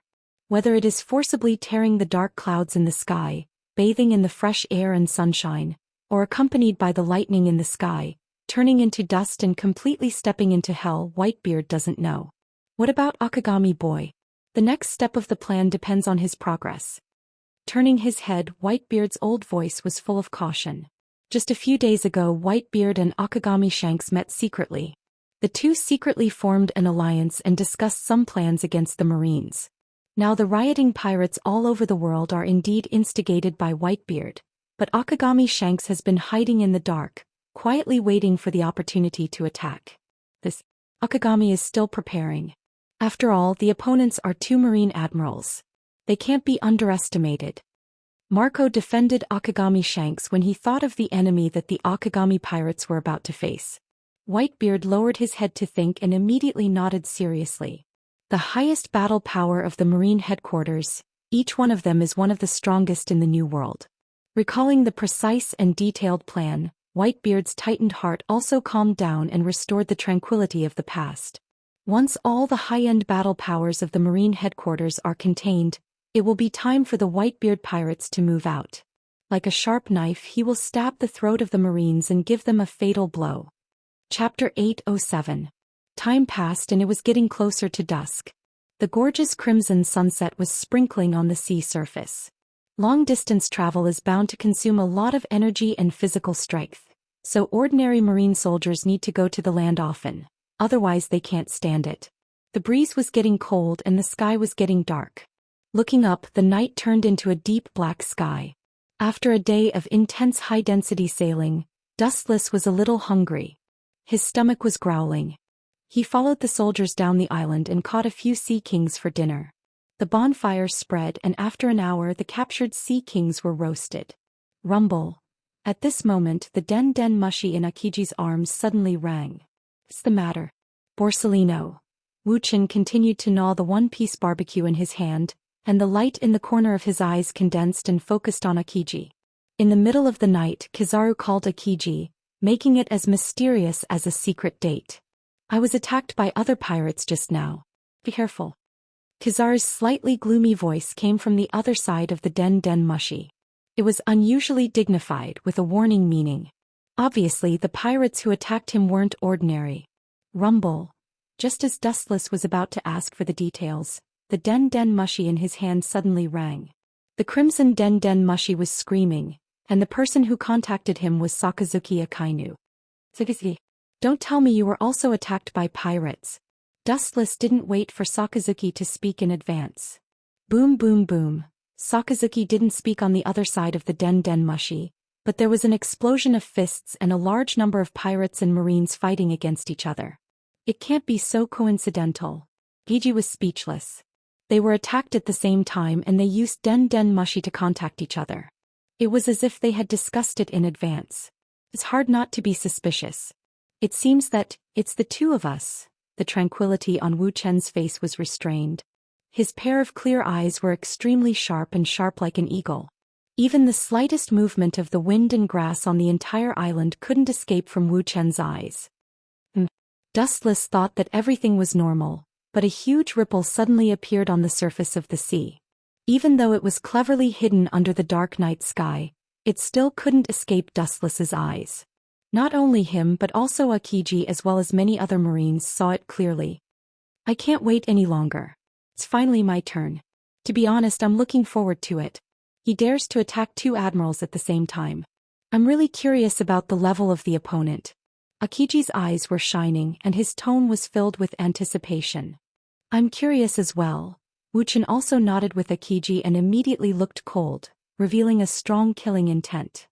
But I am more concerned about what kind of death squad Whitebeard, who has always regarded pirates as his own, will send to die. Whitebeard's sentimental and righteous nature was well known throughout the world. At the very least, he should be the captain of some division. Akiji guessed after hearing this. No matter how many small fries there were, it would not change the essence. If they wanted to compete with the admiral, only captains could do it. Of course, it's only a competition. Compared with the captains of the Whitebeard pirates, the admiral is still slightly better. Something's wrong. Are my eyes dazzling? Our ship seems to be sinking. Bastard, someone must have cut through our ship at the bottom of the water. My eyes are dazzling. Most of the ship has sunk. I hope it's just a dazzling sight, idiot. The ripples on the surface of the water were getting bigger and bigger, and the battleship continued to sink. In just a few minutes, the whole ship disappeared. Not only that, all marine battleships were in the same situation. Looks like he's trying to seal off our escape route. Could it be that Whitebeard, that crazy man, wants to kill us directly? His observation hockey spread quietly, and Akiji paid attention to the situation of the surrounding sea to prevent the Whitebeard pirates from attacking. On the other hand, he said to Dustless in a serious tone. However, what surprised Akiji was that the surrounding sea was as quiet as the Dead Sea. Not to mention the battleship of the Whitebeard pirates, he didn't even see a figure. Seal off our escape route. According to the current situation, they are indeed blocking our retreat. But the purpose is not to annihilate us. Tensigan twisted and took in the changes in the deep sea. Dustless's doubts disappeared and he understood the purpose of the Whitebeard old man. Through the perverted insight ability of Tensigan, under the deep sea he can see dozens of figures fleeing in a hurry. Although their identity and origin are unknown, they have the logo of the Akagami, red hair, pirates behind them. Even if he doesn't know their names, he can guess where they came from. Akagami, red hair, and Whitebeard actually joined forces. If I didn't guess wrong, they painstakingly made such a big move. In the final analysis, it involves the high-level battle power of the Marine. This is to delay time and make preparations for the next thing. From the very beginning, Dustless felt strange. The high-level battle power of the Marine was all restrained. Whether it was intentional or unintentional, it indirectly explained the problem. This was not the revenge of Fire Fist Ace after he was caught, but a thorough conspiracy. The target was not the Marines of the world, but a sufficient plan for Whitebeard's next plan. Delaying the admirals of the Marine and completing other tasks during this period, to put it bluntly, it is a diversion. Chapter 808. Thousands of doubts disappeared with the wind, and Dustless also understood Whitebeard's intentions. Revenge on the Marines was just a diversion to attract the attention of the Marines until the Marines all over the world were busy. Then he could implement the plan with peace of mind. Ice Age. Luigi jumped up and his arms shot out thick ice, and in an instant the entire sea was frozen, and the biting cold penetrated the oppression of death and despair. Not to mention being frozen directly. Even if you take a breath of cold air, ice will condense in your nostrils. Although I don't know who you are, if you are attacked by Ice Age, you will sleep in the deep sea forever. Akiji breathed a sigh of relief. Although he was not as extreme as Akai knew, it was impossible for him to let the pirates escape. It would be best if he could catch them alive, if not, he could only kill them. Kazan, you will be disappointed this time. The guys on the bottom of the sea are not ordinary people. Dustless said with a little teasing tone. Ice Age is one of my strongest moves. Even if Whitebeard himself is hit by it, he will definitely be seriously injured. Akiji said affirmatively, full of confidence. Of course, but that's if it hits. What if it doesn't hit? Taking a deep look at Akiji, Dustless said meaningfully. Is it possible that they have a backup under the sea and escaped the attack of Ice Age? Akiji said gloomily. Dustless nodded undeniably. The pirates who sank their battleship were prepared in advance. Akiji's face was stiff, and his observation haki spread out, and the situation under the sea was clear. He found that Ice Age did not bury this group of people and they were all dexterously avoided. At the moment he clenched his fists like a nervous reflex. This time he was tricked. Through the perverted vision of Tensigan, Dustless could clearly see the situation under the sea. Several coated ships were moving quietly under the sea, and the skeleton flag on the pirate ship was the Whitebeard pirates, but it was Red Hair Shanks who did it. This group of guys, pirates have such a rigorous style of doing things and they are very different from those pirates. No wonder they are the Yonko for emperors. With a touch of pity, Akiji said with emotion. Most of the top talents in this sea seem to have joined the extreme industry of One Piece. We messed up the mission this time. The ship was sunk and we didn't catch the pirates. Not only that, Akiji shrugged and smiled bitterly. All the navies were sallow and emaciated. Not only that, I'm afraid that this time, we have to ask the fleet admiral to send a ship to pick us up. It's a mistake. All the warships have sunk and if they want to return to Melindo, they must be picked up by the warring states. Marshall can't avoid a scolding. Rubbing his temples in distress, Akiji sighed deeply, and his understanding of Whitebeard deepened. His appearance is rough and he looks like the other pirates, but in fact he's not. That old guy's wisdom is probably unmatched in the whole world. Even the two of us found his way. Akiji's tone was sad and he felt a headache for an enemy like Whitebeard. His strength is strong, but his IQ is also one of the top existences in 10,000. This time the entire Marine headquarters was played by him. Despite this, countless islands were destroyed, and the Marine's face was swept because of Whitebeard. You're right. That old guy's plan is flawless. Strength and wisdom coexist. He can be called a perfect existence. He can be on par with Roger and Golden Lion Shiki. He is known as the legendary Three Pirates. In this era, Whitebeard has the title of Yonko for emperors. He is an impeccable existence in all aspects. The thread of discussion suddenly turned, and Dustless's eyes were filled with killing intent. This time that old guy was wrong. But they have already won and sunk our ship. Even if Akiji was unwilling, he had to admit the reality of failure. Winning doesn't mean it's over. Sooner or later you will pay for it. His observation haki spread out, and after locking the pirates under the deep sea, Dustless sneered, and his hand was like a black hole that attracted countless high-density photons. He said in his heart, Yasakani no Magatama. Shoo shoo shoo, thousands of flashes of light roared down, destroying the sea that Akiji had frozen before, and the momentum of the light bullets in the sky was unstoppable as they swept towards the depths of the sea. Bang bang bang. Through the perception of observation haki, he could perceive that several people were killed, their bodies were pierced, and a lot of blood flowed out. It's a pity after all, it's the bottom of the sea and there is resistance. Their ship is coated with film and has an advantage. Our marine is not a sea king. Akiji said regretfully. If it was on the ground, the group of pirates on the bottom of the sea would be instantly killed. Don't forget where you are. As long as you kill a few people, don't forget the creatures that dominate the sea, they will clean it up for us. Dustless smiled mysteriously, giving people a feeling of gloominess. Akiji was stunned, and after thinking for a long time his eyes flashed. You mean the Sea King?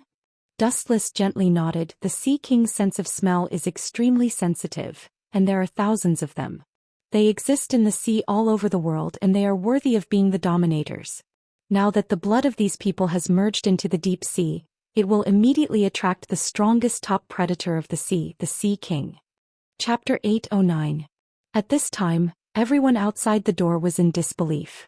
Because a long time had passed and many cigarettes had been lit. In KK's eyes there was a hint of worry. He frowned and said, that guy can really do it. Nothing has happened after so long. How did he do it? Is he crazy? As soon as he finished speaking, Klaus was also very suspicious. He frowned and took a deep breath. For a moment his eyes were filled with suspicion. He said strangely, I didn't know that he could hold on for so long. It's really incredible. I didn't expect him to be able to do it to this extent. How did he do it? How is that possible? How could he last for so long? That kind of terrifying game is not something a human can play. How could he do it? It's simply impossible. Olshakov said, how did he do it? How could he last for so long?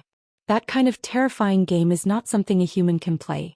As soon as he finished speaking, everyone felt that it was unbelievable. Stephen frowned and said curiously, generally speaking, a normal human can't play that kind of game, right? Klaus shook his head and took a deep breath. He said, I don't know. I don't know much about Dustless.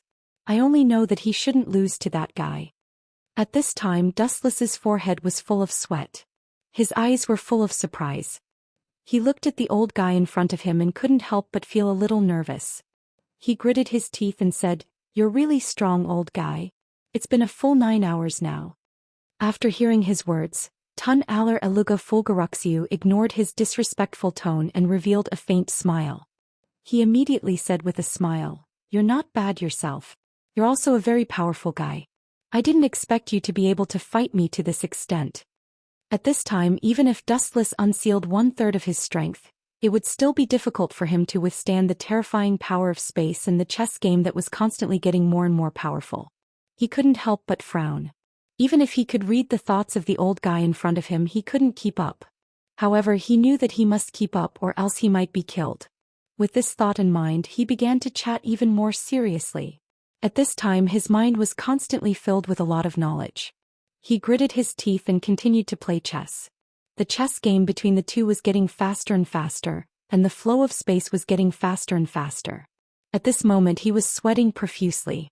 He knew that the time was almost up, but he also knew that this was the most difficult part because the formula was getting more and more dense and difficult to defend. He knew that if he couldn't hold on, he would definitely die. He must hold on to this wave of attack. He thought in his mind. More and more sweat on his nose. Although he was in half-immortal state, he couldn't stop the sweat from dripping. A hint of nervousness appeared in his eyes as he gritted his teeth and said, you are indeed very powerful. Tun Aller Eluga Fulgaruxiu was just playing chess indifferently. There was no trace of pity in his eyes. To him, playing chess was the greatest pleasure, regardless of whether the opponent was a human, a magical beast, or something else. At this moment, the two of them were playing chess with all their might. After an unknown period of time, Wuxia directly knelt on the ground and coughed out a large mouthful of blood. It was the first time he had encountered something like vomiting blood while playing chess. Tun Allure Fulgaruxiu said with a faint smile on his face, I didn't expect to reach this point. Let me tell you another good news. Just now, Olshakov wanted to kill you. Just as he finished speaking, Wuqian's eyes immediately revealed some helplessness. He bitterly smiled and sighed. He was speechless as he said, I didn't expect him to actually want to kill us. Forget it. Let's spare his life for the sake of boss. After saying that, he picked up the chess piece again and slammed it on the table. This time the table became bigger again. Tun Allure Eluga Fulgaruxiu's face revealed a deep sense of curiosity. He asked curiously, wait, even if that's the case, you still want to save his life? I'm going to win now. Phew. At this moment, Dustless's face showed a smile. He immediately played chess again. Then he said, don't treat me like a fool. Already know the rules. No matter how powerful you are, it's only a draw now. You can't win and I won't lose now. When he finished speaking, Tun Allure Eluga Fulgaruxiu suddenly revealed a surprised expression. He nodded and said, you're really strong. You can go out now. You win. You've won this bet. At this moment, Dustless immediately breathed a sigh of relief. There was a bit of helplessness on his face. He finally won. He thought in his heart. If he continued to play, he would really die. His brain received too much information and calculated too much information. If he continued to gamble, he could only unlock more power, but it was also likely to cause great damage. He was already very grateful that he was still alive. He smiled bitterly and said with a sigh, thank you, Your Excellency. His life is saved, right? As soon as he finished speaking, Tun Allure Fulgaruxiu nodded and said, his life is saved. You're very outstanding. You're the most outstanding human I've ever seen. Or rather, you're a creature close to a human. The energy in your body doesn't belong to a human. I'm very curious about what you are. As soon as he finished speaking, Dustless's face showed a smile and said, what am I? Maybe you'll know in the future. I won't tell you now. In the future I'll tell you everything, but you'll have to wait. Tun Aller al-Aluga Folgaruxi suddenly laughed and said, "It's been a long time since I've talked so much with someone from the same dimension as me. It's really surprising. We'll meet again in the end. Let's go." As soon as he finished speaking, Dustless nodded and took a deep breath before leaving. Chapter 8:10. Sea kings have an amazing sense of smell and are extremely sensitive to the smell of blood. As long as the blood drips into the sea, they will instinctively hunt for prey. Under the deep sea, once attacked by a large number of sea kings, even if Whitebeard comes in person, he won't be able to escape. This is completely a hopeless situation. This is their own fault. They didn't go to you, but they came to us to die. Akiji smiled. These hateful pirates sank their battleship and they deserved it. Pop. A few minutes later, huge ripples suddenly appeared on the calm water surface, and huge waves hit the shore, and the sound of the water washed the reef on the beach. Under the supervision of the Tensigan, he could clearly see countless black shadows gathering together. No wonder ancient weapons are known as weapons that can end the world. They deserve their reputation. Strange ripples appeared in his pupils. In the depths of the sea, the enormous sea kings that had gathered after smelling the scent of blood were at least 700 to 800 meters in size. There were even colossal creatures that were 3,000 to 4,000 meters in size. Imagine how terrible the consequences would be if one day a person had the ability to control the sea kings of the world. Ka. In the dark, Dustless seemed to hear the crisp sound of buildings being destroyed, and his eyes couldn't help but stagnate. Looking at the bottom of the sea, the pirate ship, which was not inferior to the Navy's large battleship, was directly swallowed by an unprecedented sea king. Even the ship and the people were all turned into ashes. If I knew this would happen, I wouldn't have done it, Akiji said with a blank expression. As an admiral, his observation hockey is not at the peak, but it has reached the realm of being able to control it freely, and he can clearly feel the fear of the pirates in the depths of the sea. In the face of 3,000 or 4,000 meters, anyone will feel awe and tremble, especially under the sea. The combat effectiveness of the pirates is greatly reduced and even less than 100. On the contrary, the Sea King's Combat Index report. This killing feast was almost one-sided. Facing the big mouth of hundreds of meters long, many pirate ships were directly swallowed in one breath. Blood stained the sea. This group of pirates is cunning enough. It's time to ask the fleet admiral for help. With a sigh, Akiji could only bow his head and admit defeat. They couldn't swim back to the headquarters. Although there were no casualties in the fleet, all the battleships were destroyed and all the crew was trapped on this island. They could only ask Sengoku for support. Originally, they were supposed to support other marine bases, but in the end they needed Sengoku's help. Thinking about it, Akiji felt depressed. As for Dustless, he had already returned to his original spot and was calmly gnawing on the roasted meat. Akiji was more than enough to be the scapegoat. Rumble. In just a few seconds, Akiji contacted Sengoku and explained the reason for the matter. As he guessed, Sengoku was angry at first, and after he got all the pirates, he immediately agreed to send a ship to pick up the thousands of people. Send a warship to pick us up as soon as possible. Akiji sighed. When he was about to turn off the Den Mushi, a shadow suddenly appeared, and the Den Mushi in his hand disappeared. It's me. I have figured out the purpose of the old guy Whitebeard. Dustless, who took away Akiji's Den Mushi, said something amazing, and his eyes were shining against the black night sky. Are you sure? Marlin's eyes were shining and his calm tone was hard to hide. So far there is no trace of the Whitebeard pirates. Gorsiai 5 Elder Stars have urged us several times. This guy is really shameless. Akiji, who was standing in the same place, was petrified on the spot. He scolded Dustless in his heart for being shameless. Now it's time to get credit. It's strange that there is a trace of the Whitebeard pirates. He is currently waiting for an opportunity. He let his pirates attack in large numbers just to attract the top battle power of the marine. After we are tired of dealing with it, he will wait for an opportunity to make a move. Wu Chen said resolutely, his tone revealing an indomitable determination. And the people who just sank our battleship were also involved in the Akagami red hair pirates. Sengoku's eyebrows were tightly wrinkled and his heart was in his throat.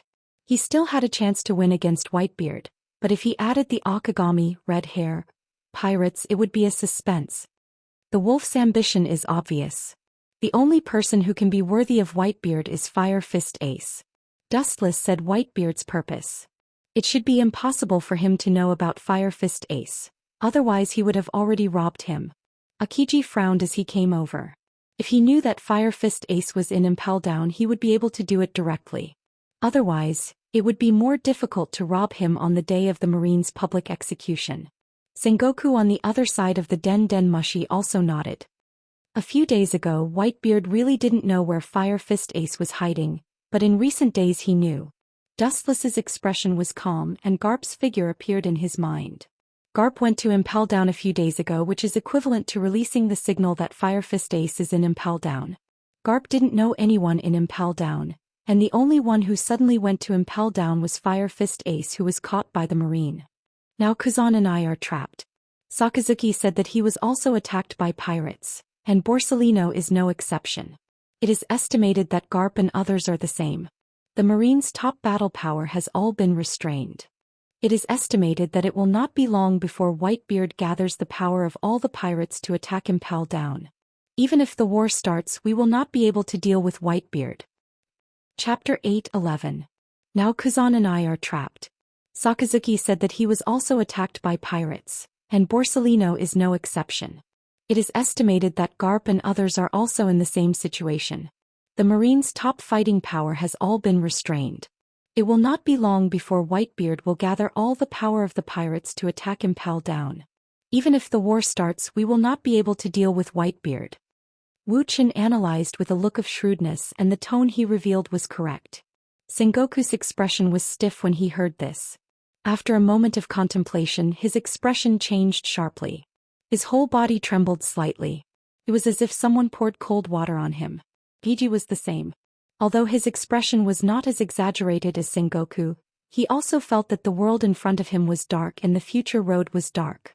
If it is really what Dustless guessed, Impel Down will definitely be broken by Whitebeard. This should just be your personal conjecture. Whitebeard shouldn't be that smart. Giji said with an ugly face. His uncertain tone gave people the feeling that he was deceiving himself. Thinking about it, their strength is terrifying and unprecedented. If their IQ is high, their calculations are unparalleled, and they are interlinked, then the Marines are not far from death. The heavens were too unfair. No, Kazan, you don't know Whitebeard. I know him. He is that kind of cunning man. There is no such thing as the most cunning, only more cunning. On the other side of the Den Mushi, Fleet Admiral Sengoku roared. Obviously, he now realized that something was wrong. Others may not be so smart, but Whitebeard was an exception. This old guy's wisdom was extraordinary. He could roam the sea for decades without being caught. Whether it was the former Roger or the Golden Lion Shiki, they were all wandering around the world. Only Whitebeard was living so comfortably now. Jumping out to discuss the Marines. I will now let Garp and Sakazuki go to reinforce Impel Down, Sengoku said. A while ago he gave a military order to the Gorosei 5 Elder Stars, to guarantee the safe execution of Fire Fist Ace. If he is rescued by Whitebeard, the entire Marine will be completely discredited. In the future, it would be difficult for him to raise his head in front of the 5 honored stars. He would inevitably become the laughing stock of the entire world. Marlin's numerous Sengoku immediately cut off their conversation with Dustless and began using the Den Mushi to contact Garp, Sakazuki, and Borsellino. I hope we can make it in time. Akiji breathed a sigh of relief. In time? This is just your wishful thinking. It is estimated that when our battleship sank, the Whitebeard pirates began to act. Dustless's words made Akiji break out in a cold sweat. Regardless of what Akiji thought, Dustless continued, moreover, even if we can make it in time, no one can go there to support us. Isn't there still Garp and Sakazuki? I heard that Z-sensei is also on the move. Akiji smiled optimistically. I know, but you haven't considered who their enemy is. Dustless said solemnly. Among these people, Garp is undoubtedly the strongest so far. His strength is enough to rival the Yonko 4 emperors. Kainu, Borsellino and Z are all admirals. Red Hair Shanks is joining forces with Whitebeard. Dustless reminded Akiji when he saw that Akiji was slightly confused. If he didn't guess wrong, Red Hair Shanks is responsible for containing Garp and Sakazuki and of course all his pirates. Although the Red Hair pirates are few in number, they are extremely outstanding. Therefore, the Marines want to reinforce Impel Down, but they are powerless. Now no one can stop them. All the Marines' top battle powers are almost restrained. Those guys are really despicable. Akiji's face couldn't help but dim and his spirit was very decadent. Rumble. At this moment, Dustless's Den Den Mushi suddenly rang. The Den Den Mushi's expression was furious. Obviously Marin Sengoku was about to go berserk. Red hair, that damn kid, I should have destroyed him at all costs. Sengoku's roar resounded throughout the Marine headquarters, and the lazy white clouds in the sky were evaporated by his flames. As Dustless guessed, Garp and Sakazuki as well as Borsellino and Z were all restrained by Akagami, Red Hair, pirates with the help of other pirates from the New World. Dustless expressed his understanding of Sengoku's indignation. He was an insignificant pawn in the past and now he has grown into a big problem. He must be regretting it. I expected this. Red Hair, Shanks and Whitebeard always wear the same pair of pants. This is also the result of Fire Fist Ace's particularity. Whitebeard is Roger's best friend and enemy, and Red Hair Shanks is Roger's crew. Roger is indebted to Red Hair, so it's reasonable for him to help Red Hair. All in all, the favorable situation is now all in favor of the pirates, and so is the scale of victory. It seems that Impel Down can't be defended. Sengoku's tone was pessimistic, full of endless emotion and loneliness, as if he was abandoned by the whole world.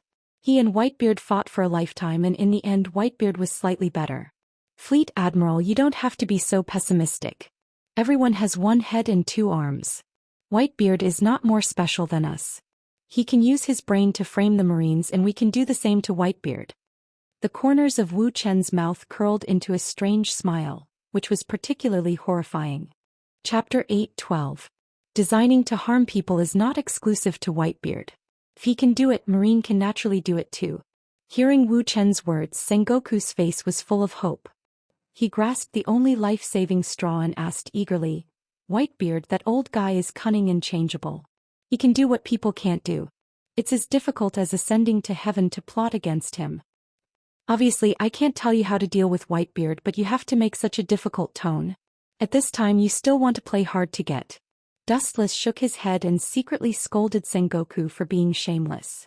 Since Whitebeard has made a move, then we can only passively take it. Counting on the veterans of Impel Down, it's estimated that it's not enough to fill the gap between his teeth. The battle power of Impel Down's army is less than half of Whitebeard's. Since the admirals can't get out, they can use the power of Shichibukai. Dustless suggested softly. This. Sengoku's eyes flashed with hesitation and changed quickly. Fire Fist Ace is lost. The loss of face is even greater, and it will be difficult for Marine to raise their heads in the future. Dustless saw through Sengoku's thoughts. Sengoku wanted nothing more than to use Marine's power to deal with Whitebeard. Using the power of Shichibukai in a great victory will have more flaws in Sengoku's eyes. Blackbeard can't wait to take Whitebeard's life. Moonlight Moria also wants Whitebeard's body even in his dreams. As for Bartholomew Ursa, he is simply the government's lackey. These people don't need orders. As long as you say it, they will probably rush to deal with Whitebeard. Of course, it's not enough to count on the three of them. Whitebeard is known as the strongest man in the world. The three of them together are not Whitebeard's opponents, and they are facing the entire Whitebeard pirates. If they want to rely on the three of them, they will be doomed. Maybe Blackbeard will take the opportunity to run away. We can provoke the people inside the Whitebeard pirates. His group of sons also have ulterior motives. They can completely provoke dissension and plot against Whitebeard. Dustless's face was filled with killing intent as he smiled coldly. Killing someone did not necessarily have to be done personally. There were countless ways to defeat the other party. The key was how to use them. For an Iron Man like Whitebeard, the physical pain was far less severe than the betrayal of his family. Dustless still clearly remembers that during the later War of the Best, Sakazuki's Akainu instigated the Whitebeard pirates to severely injure him. Although the location and format were different, it was worth a try. That's right. That guy named Scored seems to have a lot of opinions about Fire Fist Ace. We can use him. In this way, we may be able to defeat Whitebeard without any losses.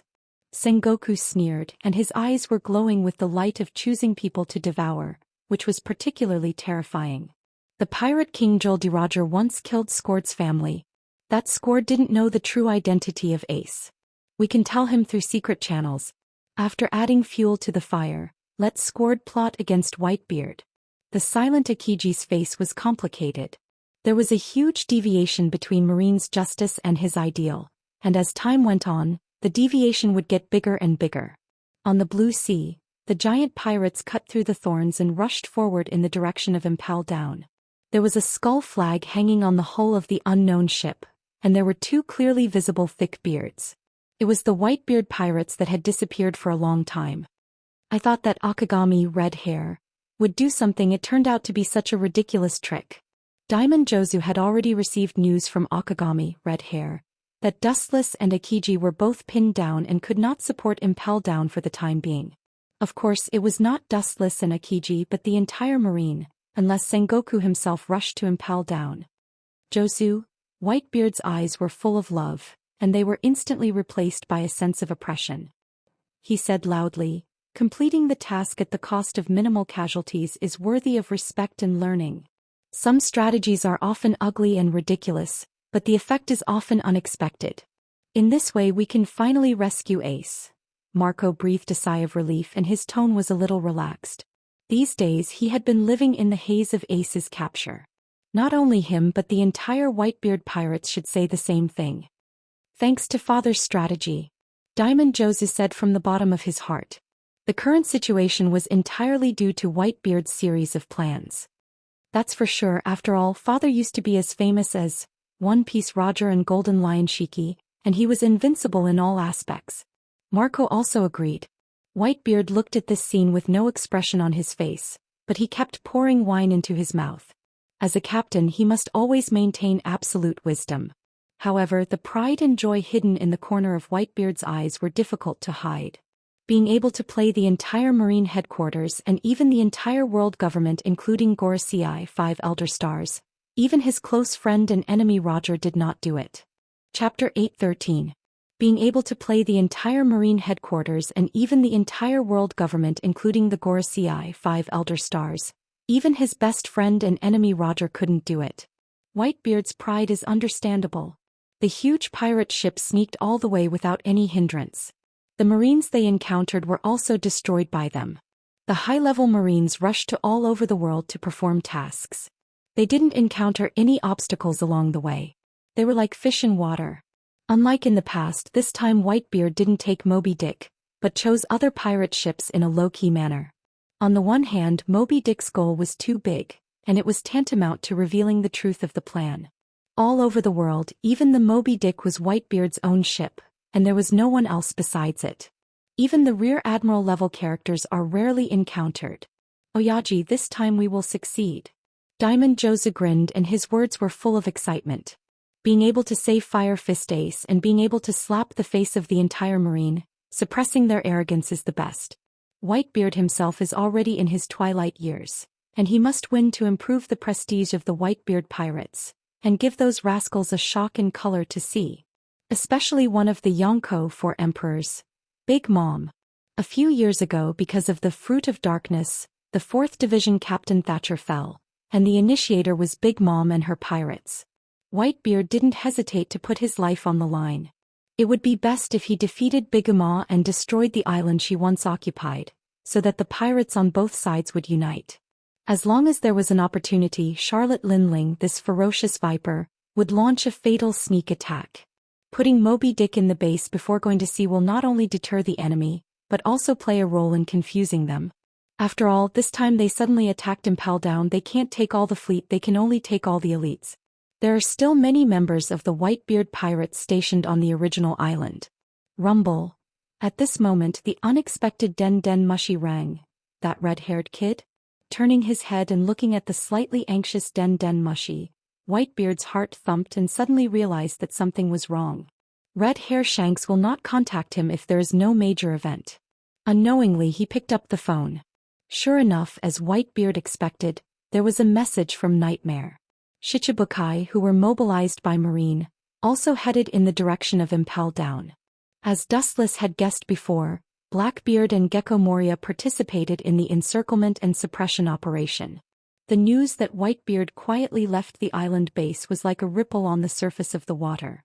Under the careful production of the warring states, it spread to every corner of the world in an instant. The truth of a secret operation was revealed to the world. Sengoku also listened to Dustless's suggestion. He first used the power in his hands to make Whitebeard's secret actions public. He used projection Den Den Mushi and broadcast Den Den Mushi to every place in the new world that the marine can reach. Whitebeard. On the other side of the Den Den Mushi, Red Hair Shanker's dignified voice was filled with unprecedented seriousness, which made Whitebeard's heart jump to his throat. The Red Hair Pirates are now restraining the high-end battle power of the marine. In such an embarrassing environment, they can still use Den Den Mushi to contact him, which indirectly shows the seriousness of the situation. The marine has seen through your plan. They have made the whole world boil. You have worked hard on this secret operation. All the places that the marine can reach know, and this news is spreading at lightning speed. It won't be long before the whole world knows about it. Red Hair Shank said in a very depressed tone. Is that all? There's no need to worry about such trivial things, Red Hair. Whitebeard's heart relaxed and he didn't care about it and laughed. A pirate's life is always accompanied by danger. A pirate who is overcautious has no future. Compared to Whitebeard, Red Hair Shanks is at most a junior. This is not a trivial matter. Red Hair on the other side of the Den Den Mushi frowned with warning. So what? The fake Moby Dick is wandering in my base and no one dares to provoke it. The pirates who hear the news will only think that the marine is talking nonsense, and the purpose is to cause the pirates to kill each other. Whitebeard said calmly. Fabricating news out of thin air to cause others to kill each other is a trick that the marine often uses, and it's known all over the world. It's not that I'm overcautious, but you're underestimating the marine's means. Red Hair raised his voice, and instead of reducing his vigilance, he became more and more intense. Don't forget, there are many guys who want your head. Whitebeard frowned, and when he was about to open his mouth to educate Red Hair, another Den Den Mushi beside him rang. Coincidentally, this white Den Den Mushi also showed an unprecedented state of anxiety, giving people a feeling of panic. These young people still need to be tempered. Wait a minute, Red Hair. The moment he picked up the Den Den Mushi, he didn't wait for Whitebeard to ask, and the eagerness made everyone stunned, including Whitebeard's face. Oyaji, our base was attacked by one of the Yonko 4 emperors. Chapter 8:14. Oyaji, our base was attacked by Bigu Momo, one of the Yonko 4 emperors. This sentence didn't disperse in Whitebeard's mind for a long time. It echoed back and forth forever, as if he was possessed. His mind was filled with this paragraph and his thoughts were in a mess. Frankly speaking, Whitebeard doesn't care about the gain or loss of an island. Like Red Hair Shanks, he likes to live a wandering life. But now the situation is different. As we all know, the size of the Whitebeard pirates add up to thousands of people. This attack on Impel Down is a top-secret operation, and it is tantamount to exposing the target. Naturally, not all of the crew can be activated, only a small number of elite crew members can be selected, and the other sons, Whitebeard has placed them in temporary bases. In other words, all the elites are now concentrated on this ship and most of the remaining are weak, and it is impossible to fight against Bigu Momo with them.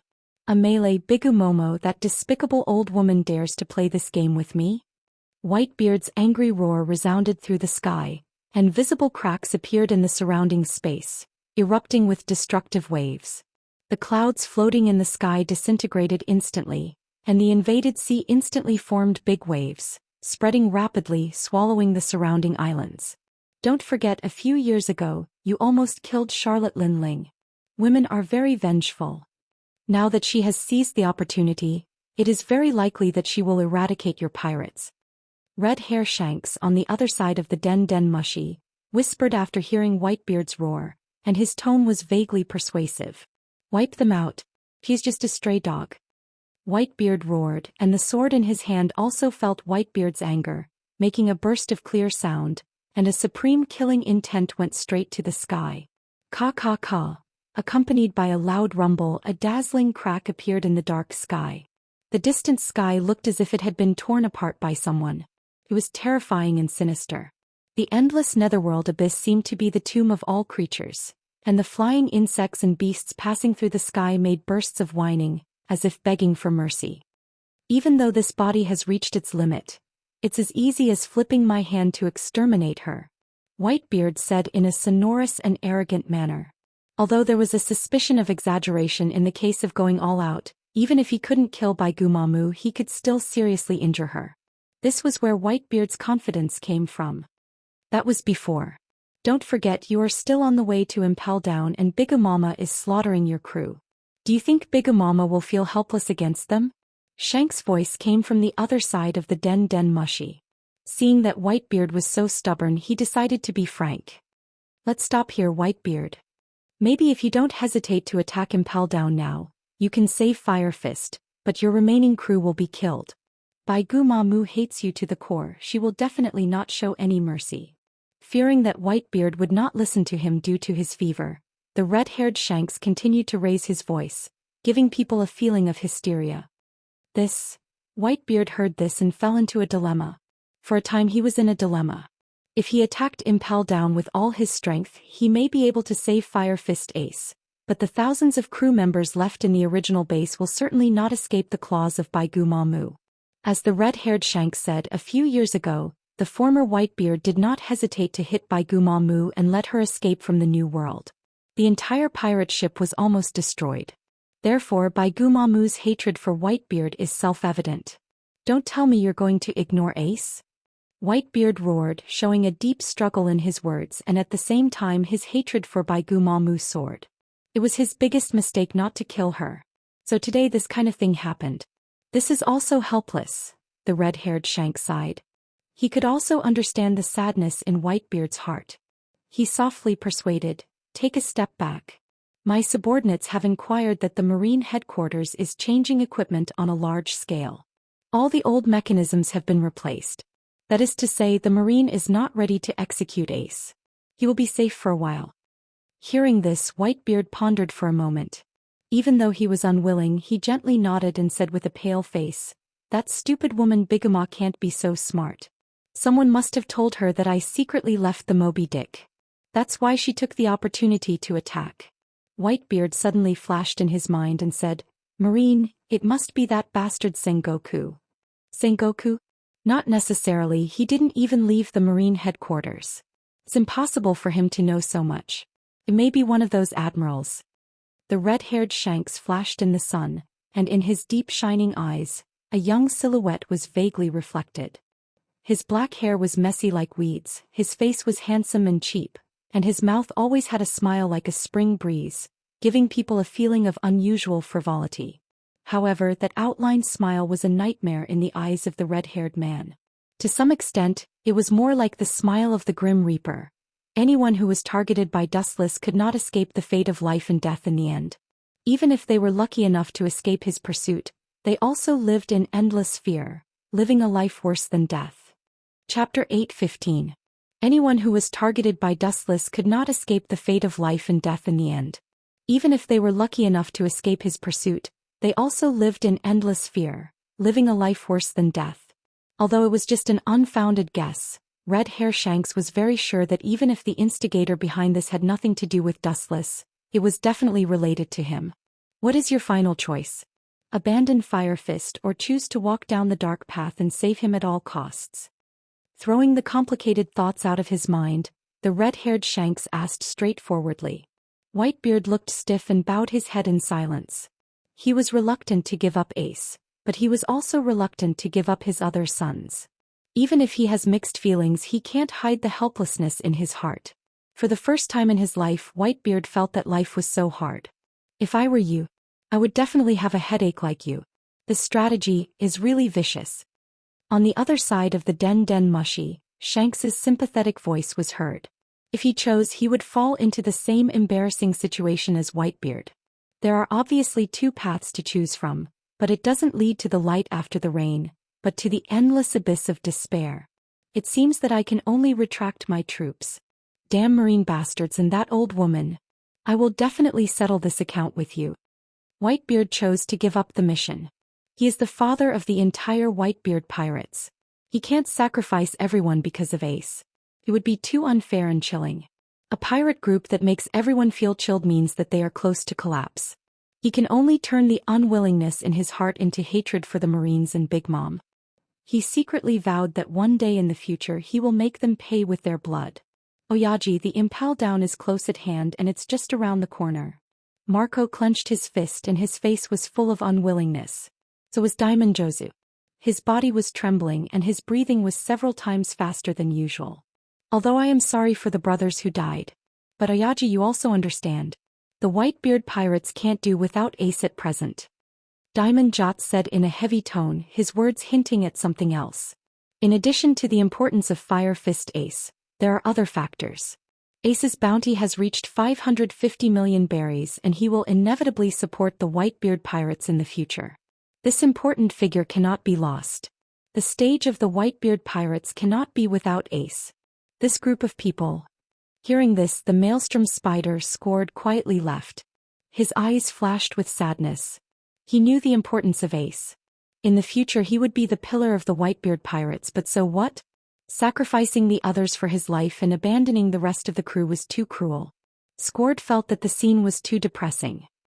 He walked to the stern alone and breathed in the salty sea breeze. The bright and beautiful sun gradually receded, and the breeze gradually became cold. It was biting cold and bone-piercing, and one could faintly hear the cries of ghosts and howls of wolves. It's getting cold. Scored noticed that his body was cold and turned back to the cabin. Suddenly he heard a burst of messy footsteps. He frowned slightly and looked towards the source of the footsteps. A pirate with a messy look hurriedly ran over. What is it? It's not good to be so reckless. Scored's eyes flashed with coldness. He immediately looked at the golden Den Den Mushi in his hand and asked, "Whose Den Den Mushi is this?" The Whitebeard pirates don't seem to have this kind of Den Den Mushi. It seems to be the Marines. I don't know. This golden Den Den Mushi appeared out of thin air in your cabin like a ghost. At that time I didn't see anyone picking it up, so I brought it to you. The pirate who ran over panted. He handed the Den Den Mushi to Scored. Rumble. The mysterious Den Den Mushi suddenly rang. The Den Den Mushi opened its eyes and looked directly at Scored's face. The latter trembled and an invisible pressure filled him. There was an inexplicable voice in his heart that warned him not to pick it up. He reflexively picked up the Den Den Mushi and was about to throw it into the sea when he accidentally touched the button on the Den Den Mushi. "Oh hello. I am Marine Admiral Roy Snan." An indifferent voice came out of the golden Den Den Mushi. Scored's expression solidified and doubts arose in his heart. He had no interaction with an admiral. He had never heard of this general named Louis South before. He thought that it was a lie, but a young figure suddenly appeared in his mind. Is it him? Thinking of Dustless's figure, Scored said coldly, "If you have something to say as a Marine Admiral, I hope you don't say stupid things like asking me to plot against my father." "Of course not, this kind of vulgar provocation, only a villain like Sakazuki would do it. I just came to tell you a story or to pass on a message," Dustless said mysteriously on the other side of the Den Den Mushi. Pass on a message? This joke isn't funny at all.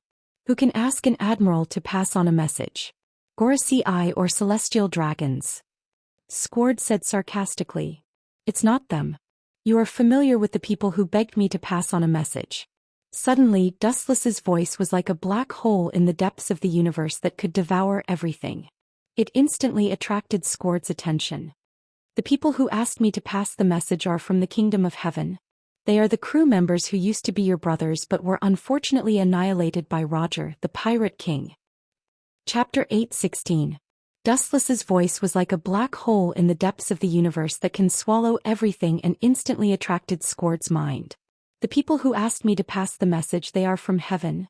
They were the crew who were brothers with you in the past and were unfortunately annihilated by the Pirate King Roger." Scored was disappointed when he heard this. He thought it was a big secret and felt like he was being played. He roared angrily, showing the rude side of every pirate. "Pass a message from the underworld for the companions who had disappeared? Do you think I am an idiot? Even if you want to tease people, you can't do it so casually." Scored said, getting angrier and angrier. He shouted, "The one who can pass the message is an angel."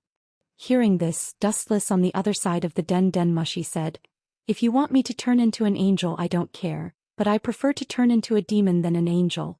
I feel that this profession is more suitable for me." "Don't push your luck." Scored's mouth twitched fiercely as he cursed in his heart. He had never seen such a person who liked to take advantage of others. If you have something to say, say it. Squard snorted and waved impatiently. Although his words were firm, Dustless still heard the eagerness in Squard's tone. This guy wanted to know the secret of Fire Fist Ace. Fire Fist Ace can be regarded as the number 2 figure in the Whitebeard Pirates. Whitebeard valued him very much, even more than Marco and Diamond Jozu, who joined in advance. What do you want to say? Holding the Den Den Mushi in his hand, he seemed to have guessed Squard's words. As a Marine Admiral, I hope you don't tell me that Ace is the son of the Pirate King. This joke is not funny. If he is the son of the Pirate King, then I am your Marine Fleet Admiral's blood-related son. You think it's ridiculous? A casual rhetorical question made Squard's face freeze, and he couldn't laugh even if he wanted to. Dustless continued, in my opinion, because he is Roger's son, Whitebeard treats him with care. This can also explain everything reasonably. That's just your personal guess. Squard immediately retorted loudly. His firm tone gave people a feeling of being inflexible. But in Dustless's ears, it sounded like self-deception. This is not speculation. Dustless's eyes were like torches and his voice was filled with shrewdness and wisdom, making people involuntarily convinced and unable to extricate themselves. The relationship between Whitebeard and Roger is known to the world. It's reasonable to take care of his son. You don't have any evidence, don't spout nonsense. Especially a Marine Admiral, don't make a fool of yourself. You have a good reputation in the New World, don't ruin your image in my heart. Squard's tone was full of anger, as if he had been greatly insulted and couldn't wait to throw away the golden Den Den Mushi in his hand. Since you respect me so much, it's really surprising. A hint of surprise flashed across Dustless's eyes. He continued to smile and said, but since you are my fan, I don't mind helping you. If you don't trust me, you can ask Whitebeard directly. You better not sow discord. At this point, Squard's mouth stopped and his throat seemed to be blocked. Thousands of words gathered in his heart and he couldn't say them. It was particularly uncomfortable. He could only yell at Dustless to cover up his irritable heart. I'm just stating the facts. Hearing this, Dustless's mouth raised a conspiratorial smile. From this impatient tone, it could be heard that Squard's state of mind was in a mess.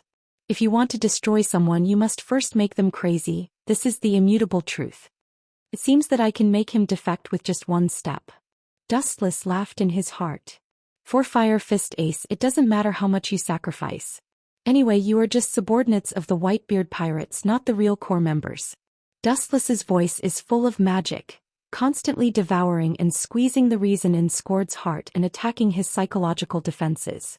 The core fleet of the Whitebeard Pirates has a total of 16 divisions, and most of the others are affiliated with the Whitebeard Pirates. Father can't be as ruthless as you say. Squard's tone was affirmative, but Dustless's ears were weak. With a chuckle, Dustless continued, you can ask Whitebeard whether it's true or not. Fire Fist Ace is the son of One Piece. This is an unchangeable fact. Dustless said powerfully, and without waiting for Squard to respond, he directly hung up the Den Den Mushi. Once the Pirate King Roger wiped out Squard's pirates, and there were even rumors that his parents were buried in Roger's hands, so the two sides had an irreconcilable hatred. Roger is dead, and as the saying goes, the son pays the father's debt. This continued hatred naturally fell on Ace's head, especially the words of Marco and Diamond Jozu, which had deeply touched Squard. It can be seen that Ace's identity is obviously not good. At least he has an inextricable relationship with Whitebeard. Otherwise, Whitebeard would not save him at all costs and even ignore the lives of others. Father, I hope that Marine Admiral is wrong. Otherwise... Squard picked up the sharp general in his hand and walked towards Whitebeard with heavy steps. Chapter 8:17. Will it work or not? Although it's a bit hasty, it's also worth looking forward to. I love to see a father and son killing each other. On the desolate island, Akiji looked at the deep stars in the sky while lying on a clean and smooth rock. The Marines around him were like him, casually finding a place to sleep. When Dustless used Den Den Mushi to bewitch Squard, Akiji was listening next to him. It doesn't matter if it succeeds or not, it doesn't matter anyway, just treat it as after-dinner entertainment. Compared to Akiji, Dustless was more casual. After learning the truth, if he was lucky, Squard might be able to hurt Whitebeard. If he was unlucky, he would definitely be captured on the spot. In short, whether it succeeds or not, it won't take Whitebeard's life. As time passed, the sky was getting darker and darker. The beautiful night sky was particularly quiet, and the biting cold wind rarely stopped. It was almost late at night and only Whitebeard was sitting alone on the deck drinking. Pirates were rude by nature and they didn't know how to be gentle and elegant, so they simply picked up the wine jar and poured it into their mouths. They were very happy. Squard walked close to Whitebeard with heavy steps, looking at the old man in the wind. His heart was complicated. Oyaji. Remembering what Dustless had mentioned before, Squard summoned up the courage to say it. He looked at Whitebeard with eyes full of firmness and trust. He didn't believe that Whitebeard would lie to them. It turned out to be you, Squard. Whitebeard's old eyes were clear and he once again restored his former wisdom and kindness and said in a rather kind tone, "You have been with the Whitebeard pirates for some time, probably for decades." His eyes gradually became distant and he recalled the good times of the past. Whitebeard's tone was particularly old, and now he suddenly looked back. He was already 50 years old. Yes. Squard's throat choked and the words that were about to come out of his mouth were stuffed back again. Suddenly, Dustless's figure and his words flashed in his mind, and his hesitation turned into determination. "You came to me in the middle of the night. You should have something to say, Squard. We are father and son. If you have something to say, just say it. There is no need to hide it." Whitebeard pretended to be unhappy, but his words revealed his friendliness. Hearing this, Squard nodded and said in a deep voice, "Why is Oyaji so obsessed with Ace? He treats him even better than Marco and Jozu." After that, Squard stared at Whitebeard with his burning eyes. "Ace is a little different from others." A look of surprise flashed across Whitebeard's face. He did not expect Squard to ask this question, so he said unnaturally. He quietly looked at Squard and instinctively felt that something was wrong. "Why do you ask this question? Did you hear any bad news? Is there someone behind the scenes?" Squard. Throughout his life, Whitebeard had not only trained his absolute strength, but he had also trained his unique wisdom. His pair of shrewd eyes rarely made mistakes in judging people. Squard hesitated for a moment, and after a moment of contemplation he remembered Whitebeard's trust in him and took out the golden Den Den Mushi that he used to contact Dustless. "This is the Den Den Mushi of the Marine Admiral named Royce South. It inexplicably appeared in my cabin, and my men happened to meet it and sent it over." Without the slightest concealment, Squard answered truthfully.